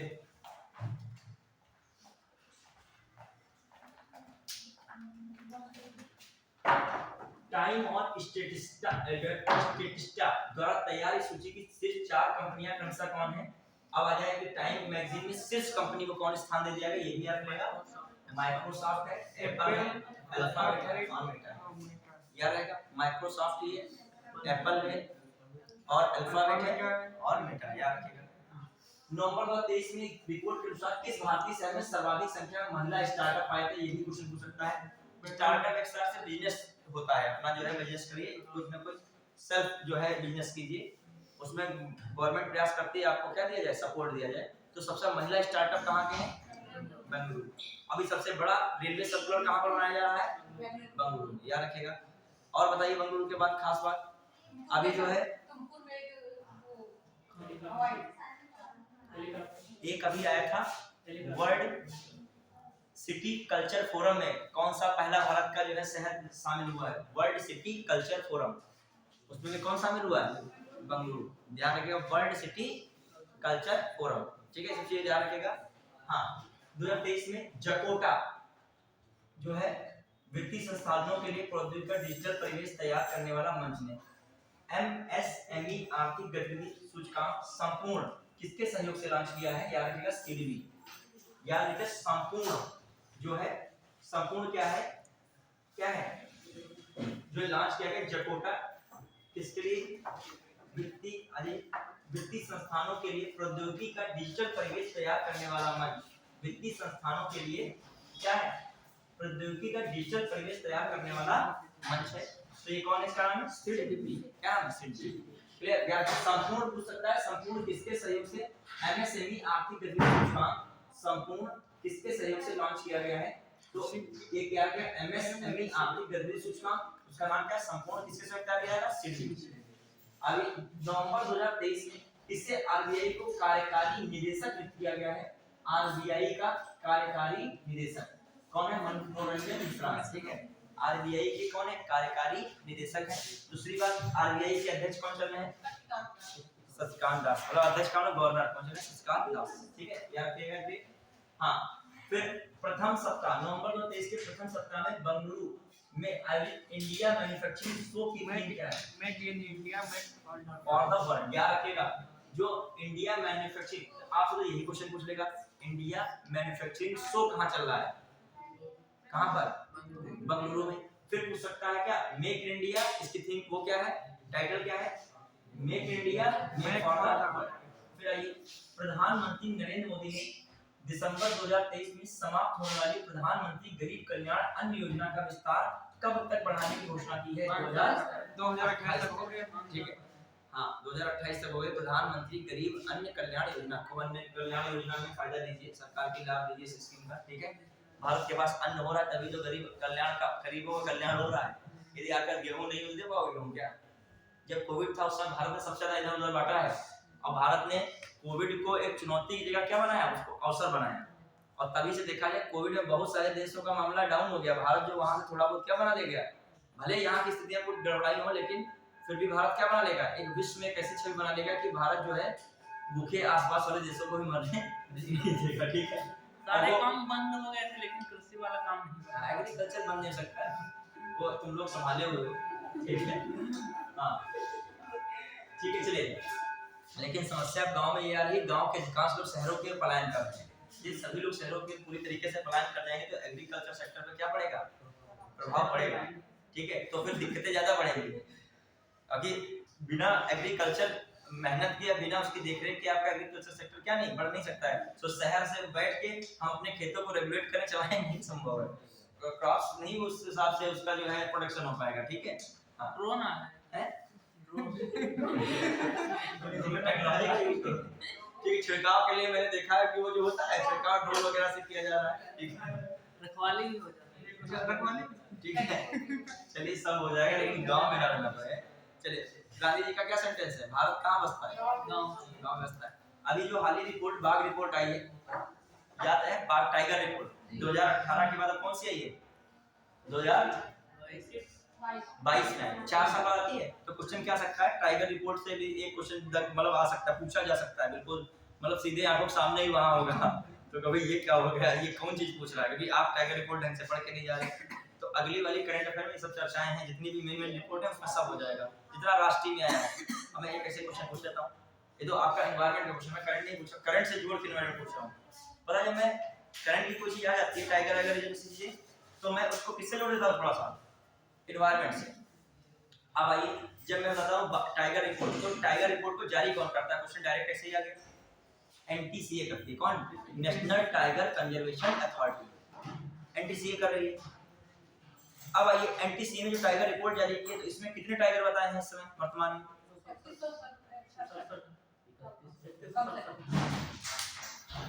देख लीजिएगा, यही है एवरेज है 3682 का, 3686 है, 3682 86 है एवरेज है, ठीक है। वो एक अप है एक डाउन है, बीच का एवरेज 3600 के आसपास। दूसरी बात, सबसे टॉप पे कौन जो है स्टेट रहा है, तो सेकंड पे कौन रहा है, कर्नाटक रहा है, ये रैंकिंग हो सकता है। थर्ड पे कौन रहा है, उत्तराखंड रहा है, तो रखेगा 3 मतलब 785 बार किसके पास है, एमपी के पास।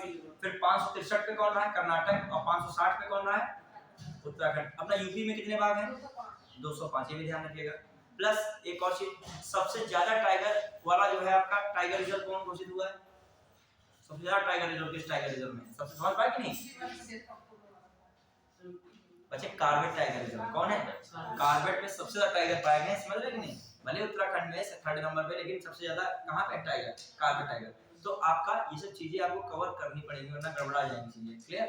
ये सब चीजें भी आप देख रहे हैं, नहीं ज्यादा जानते, थोड़ा बहुत जानते। उत्तर प्रदेश की भी संख्या काफी टाइगर्स की बढ़ी है, वर्ल्ड का टोटल टाइगर का 75% कहां पाया जाता है, इंडिया में। ये भी एक लाइन इंपॉर्टेंट बन जाती है, कितना पाएगा, पिछले वाले टाइगर के जो टाइगर रिपोर्ट थी, कितना परसेंट टाइगर बढ़ा भारत में, ये बढ़ने वाली चीज जरूर याद रखा करिए, 6.1% बढ़ा, कितना बढ़ा है, 6.1%, ठीक है। चलिए, हाँ कहाँ पे हम लोग आए, देखिए अक्टूबर मिलियन टन कार्गो संभालने वाला भारत का पहला बंदरगाह बन गया। तुझे ऐसे क्वेश्चन आ सकता है, हाँ क्वेश्चन आ सकता है कि 16.1 मिलियन टन, या सीधे आ जाए सबसे अधिक मिलियन टन कार्गो संभालने वाला भारत का कौन बंदरगाह बन गया है, अडानी मुद्रा पोर्ट। फिर आइए, भारत में डिजिटल भुगतान प्लेटफॉर्म फिनटेक कंपनी फोन पे ने सितंबर 2023 में गूगल के प्ले स्टोर का भारतीय वर्जन किस नाम से लॉन्च किया है, पूछ सकता है, इंडस एयर स्टोर, ठीक है। गूगल के प्ले स्टोर का भारतीय वर्जन, गूगल के प्ले स्टोर में कौन भारतीय वर्जन लॉन्च किया, क्या नाम है, इंडस प्ले स्टोर, और कौन है, फोन पे ने किया, किसने किया, ये भी याद रखिएगा, फोन पे, इतना याद रखिए, फोन पे गूगल पे प्ले स्टोर बनाया किस वर्जन में, भारतीय वर्जन में, उसका नाम क्या है, इंडस। आपके बहुत इकोनॉमिक के क्वेश्चन इससे ही आ जाएंगे, कारण बहुत आप पीछे उसके अंदर वाली चीज नहीं करनी है कि जो है मुद्रास्फीति में आप जो है बिल्कुल महारत हासिल कर लिए हो जाके, ठीक है, बिल्कुल बैंकिंग में उतर आए हो पूरी, मतलब पूरी तरीके से। बहुत चीजें क्या होती हैं इकोनॉमिक की, डायरेक्ट आ सकती हैं, ऐसे आ जाएगा, कह देगा जो गूगल में जो भारतीय वर्जन में प्ले स्टोर बनाया है किस कंपनी ने, जो आपने फोन पे ने, ठीक, भुगतान डिजिटल भुगतान कंपनी फोन पे ने। दूसरा कह सकता है उसका नाम क्या रखा गया, इंडस पे, ठीक है, इंडस पे स्टोर, इंडस ऐप स्टोर। फिर आइए, अच्छा एक मैं ऐप पढ़ा रहा था, कौन ऐप थी, उल्लास, उल्लास ऐप आई थी कि नहीं, ऐसे ऐप बहुत पूछी जाती है, उल्लास ऐप बताइए, अंडरस्टैंडिंग लाइफ लॉन्ग लर्निंग था कि नहीं, है फॉर ऑल इन सोसाइटी, ये सब था कि नहीं। तो किसे ऑल लर्निंग आ गया तो किसके लिए होगा, शिक्षा से संबंधित है, और शिक्षा जो है किसने जारी किया होगा, केंद्रीय शिक्षा मंत्रालय ने, कॉमन सी बात है, उल्लास है। अब वहां उल्लास आ गया, तुम बैंकिंग लगा रहे हो, आरबीआई ने जारी किया, उमंग ऐप आरबीआई ने किया था, तो सब अपने अपने ऐप चलाते थे। यहाँ पे कौन आ रहा है, इंडस ऐप, ये कौन है, इंडस ऐप स्टोर, फोन पे, ठीक है। फिर आइए, हाल ही में भारतीय कृषि अनुसंधान संस्थान ने किस फसल की नई किस्म 290 विकसित की है? याद रखेगा, किस फसल की 290 की है? याद रखिएगा, क्वेश्चन आ सकता है जो है 290 हाल ही में जो है विकसित जो है किस्म है किसकी, ठीक है, कौन है? धान। तो ये सब चीज पता। अभी एक धान की किस्म कौन थी? पूसा 44। अब पूसा 44 क्या संबंध था बच्चों? वो पंजाब में उसपे क्या लगा दिया? बैल लगा दिया। क्यों लगा दिया? पानी क्या लेता था? ज्यादा लेता था, और क्या करता? पराली ज्यादा बनाता था, जो जलाओगे तो प्रदूषण होगा। हर प्रकार से किसके लिए हानिकारक था? पर्यावरण के लिए। एक अच्छा चावल था, उसका क्या नाम है? जहाँ उस चावल को जीआई टैग मिला है, उसमें बताया था मतलब जम्मू कश्मीर का है, जीआई टैग मिला है। बुस्क करके था कि नहीं? बुस्क करके एक चावल था, हाँ ठीक है। तो बुस्क करके एक चावल था, कौन सा है वो? वहां का था, कहाँ का? जम्मू कश्मीर का। एक लोंगडोंग हल्दी मैंने बताया था, कहाँ की थी? मेघालय की। एक मैंने काजू को भी हाल ही में जीआई टैग मिला है, कहाँ काजू है? गोवा का है। अब एक सी जो है बर्थॉन, क्या नाम है? ठीक है, हाँ बेर्थकॉन करके, सी बेर्थकॉन, ये कहाँ का जीआई टैग मिला है? ये एक प्रकार का फल है, कहाँ का? लद्दाख। एक प्रकार का खट्टा फल है। फिर बताइए, जो मार्ट ऑरेंज अभी जीआई टैग कहाँ का मिला है? उत्तराखंड। बिछुआ कपड़े यहाँ का जीआई टैग कहाँ है? उत्तराखंड। ये सब चीजें याद रखिएगा। एक जो है पुथारू कुरेला करके है, पुथारू करके एक है, पुथारू, वो जो है मिठाई है, पुथारू करके नाम है। आंध्र, कहाँ की है? आंध्र प्रदेश की। मतलब कुछ ना कुछ याद है, इतने कठिन नाम होते तो कुछ ना कुछ बना ले जाओ उसमें, ठीक है। हाँ, ऑप्शन दो तो हो जाए। जैसे हमारे 290 किस्म है, अब जानो गेहूं की नहीं है, किसकी पढ़े हो? धान की, ठीक है। फिर आइए, कंसर्व वर्ल्ड वाइड जर्मनी के वेट हंगर फिल।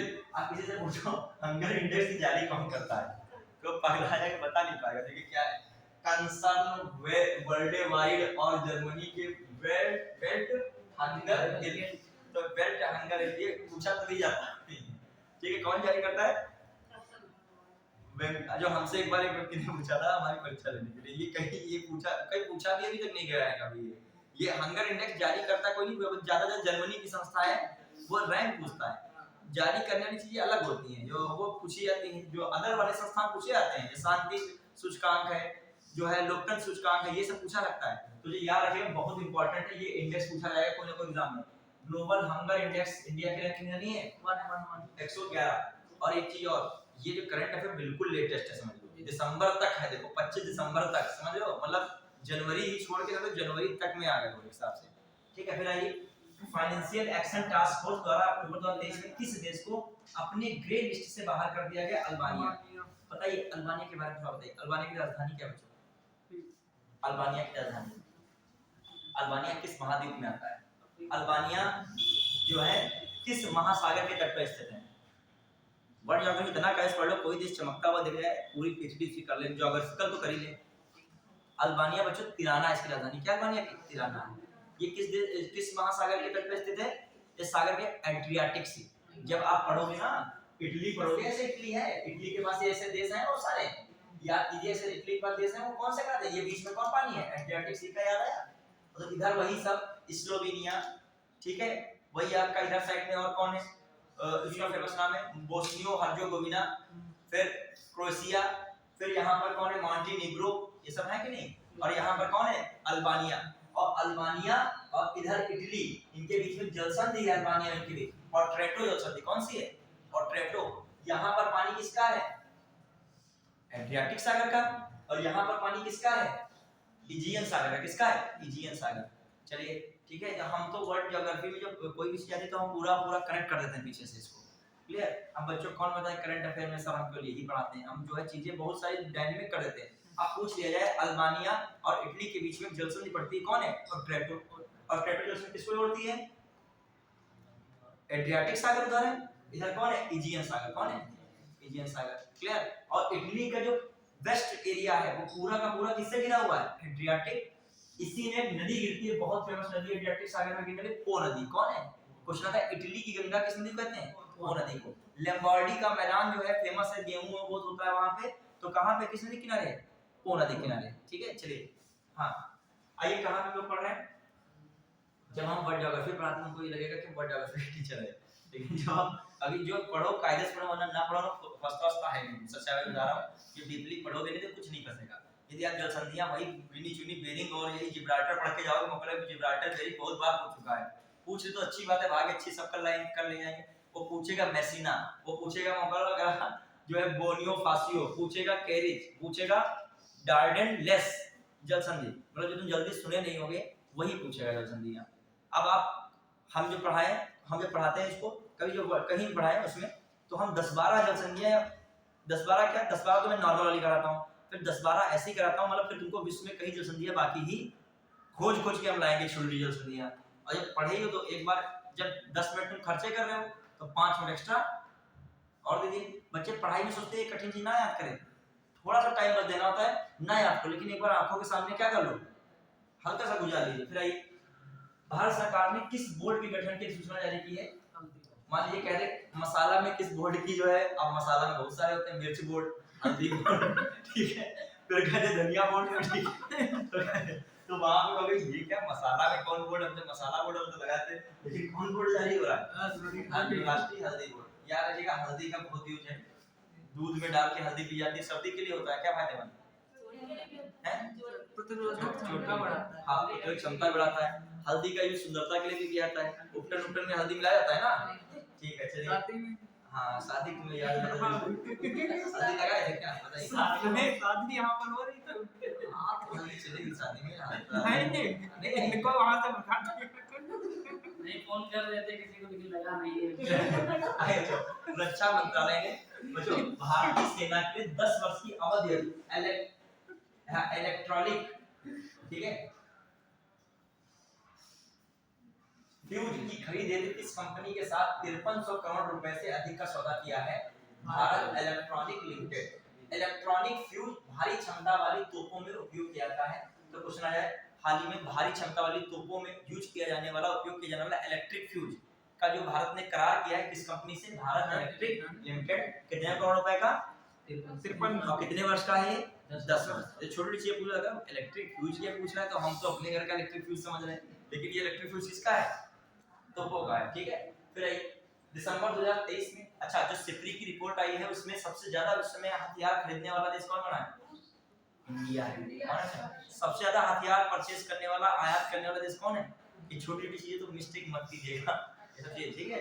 हाँ भारत में यही रिपोर्ट 2-4 आती रहती है, तो जो पड़ोसी दुश्मन देश से घबराते रहते हैं, बात करता कुछ नहीं है, कहता है कि जस्ट इसको बस लेके रख लीजिए। जो पड़ोसी से जो दुश्मनी करना चाह रहे हैं वो जानने के ये सिप्री की रिपोर्ट में बताया जा रहा है भारत ने इतने वेपन्स लिए हैं, हमने कितना लिया, पूछ रहे हैं अपने रक्षा मंत्रालय का, आपने कुछ नहीं इस बार लिया, पैसा कम था। अगर चलो शांति बनाए रखो, और इसी से जब कोई सामने शक्तिशाली ज्यादा होता तो क्या करोगे आप?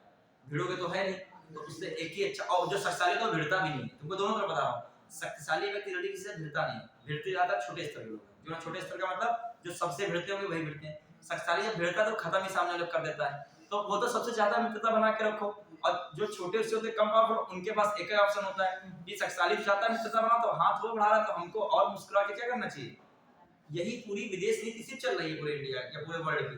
पावरफुल कंट्रीज से छोटे से भिड़ना नहीं चाहता है, छोटे कंट्रीज को क्या चाहिए? पावरफुल कंट्रीज के साथ क्या रखे? अच्छे रिलेशंस रखे, ठीक है।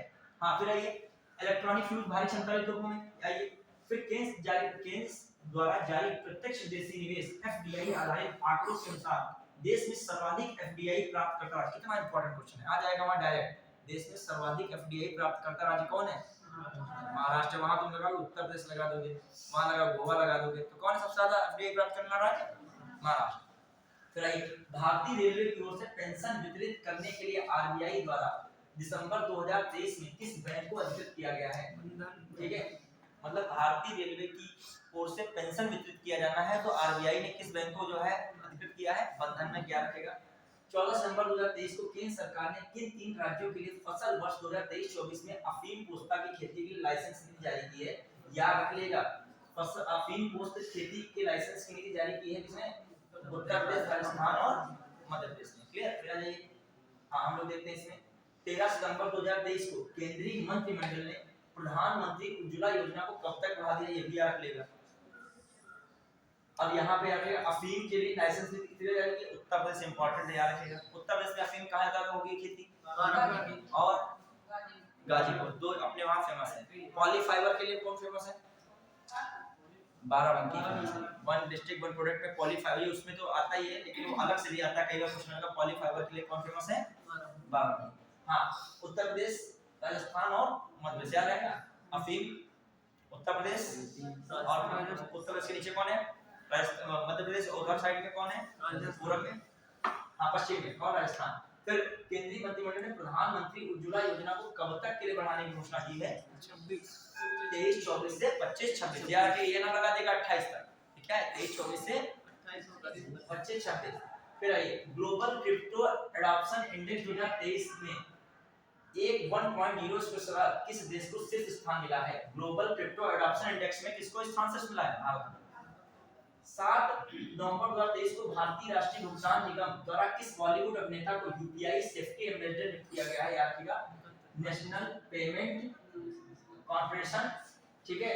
हाँ, जो है national payment corporation of India, ठीक है? राष्ट्रीय पेमेंट, जो भारतीय राष्ट्रीय भुगतान निगम द्वारा जो क्या किया गया, यूपीआई सेफ्टी एम्बेसडर किसको नियुक्त किया गया है? पंकज त्रिपाठी। ये लोग ऐसे एक्टर हैं, पंकज त्रिपाठी या जो क्या नाम उसका है, क्या नाम उसका है, नवाजुद्दीन सिद्दीकी वगैरह, ये अपने उम्र के बाद सफल हो पाए हैं। मतलब जब इनकी उम्र सफलता वाली थी तब ये लोग सक्सेस बहुत लेट हो गए हैं। लोगों का सफलता का जो देखा जाए, जैसे सलमान खान, शाहरुख खान तुरंत शुरू में ही सब सफल होने लगे, ये लोग बहुत लास्ट में। यही देखा है सनी देओल के साथ भी है, जितना उस समय पॉपुलर नहीं थे जितना क्या हुए हैं हो गए, ठीक है? यही बॉबी देओल के साथ भी है। तो इन लोगों से एक शिक्षा ले सकते हो, इन लोगों से एक शिक्षा ले सकते हो कि आप जो है लगातार क्या करते रहिए, प्रयास करते रहिए, सफलता की कोई उम्र नहीं होती, ठीक है? फिर जो है एक तो स्पेस खत्म हुआ, बस खत्म कर रहे हैं इसमें। वैश्विक rating agency Moody investors service ने दिसंबर 2023 में दृष्टिकोण बनाए रखते हुए किस कंपनी के लिए BA2 या BA2 रेटिंग की पुष्टि की? BA2 रेटिंग की पुष्टि से लिए रिलायंस इंडस्ट्रीज के लिए। स्कीम हाल ही में कॉर्पोरेट गवर्नेंस 2023 में उत्कृष्टता के लिए तो अभी आ चुका था HDFC लाइफ। हाल ही में कौन सी कंपनी भारत में रक्षा परियोजनाओं में 100% FDI प्राप्त करने वाली विदेशी कंपनी बन गई? साब स्वीडन की। याद रखेगा। टाइम हो गया क्या? टाइम जाता है। अरे चलिए आज के इतने रखते हैं, ठीक है? हाँ, इसको जो है ऑफ कर देगा।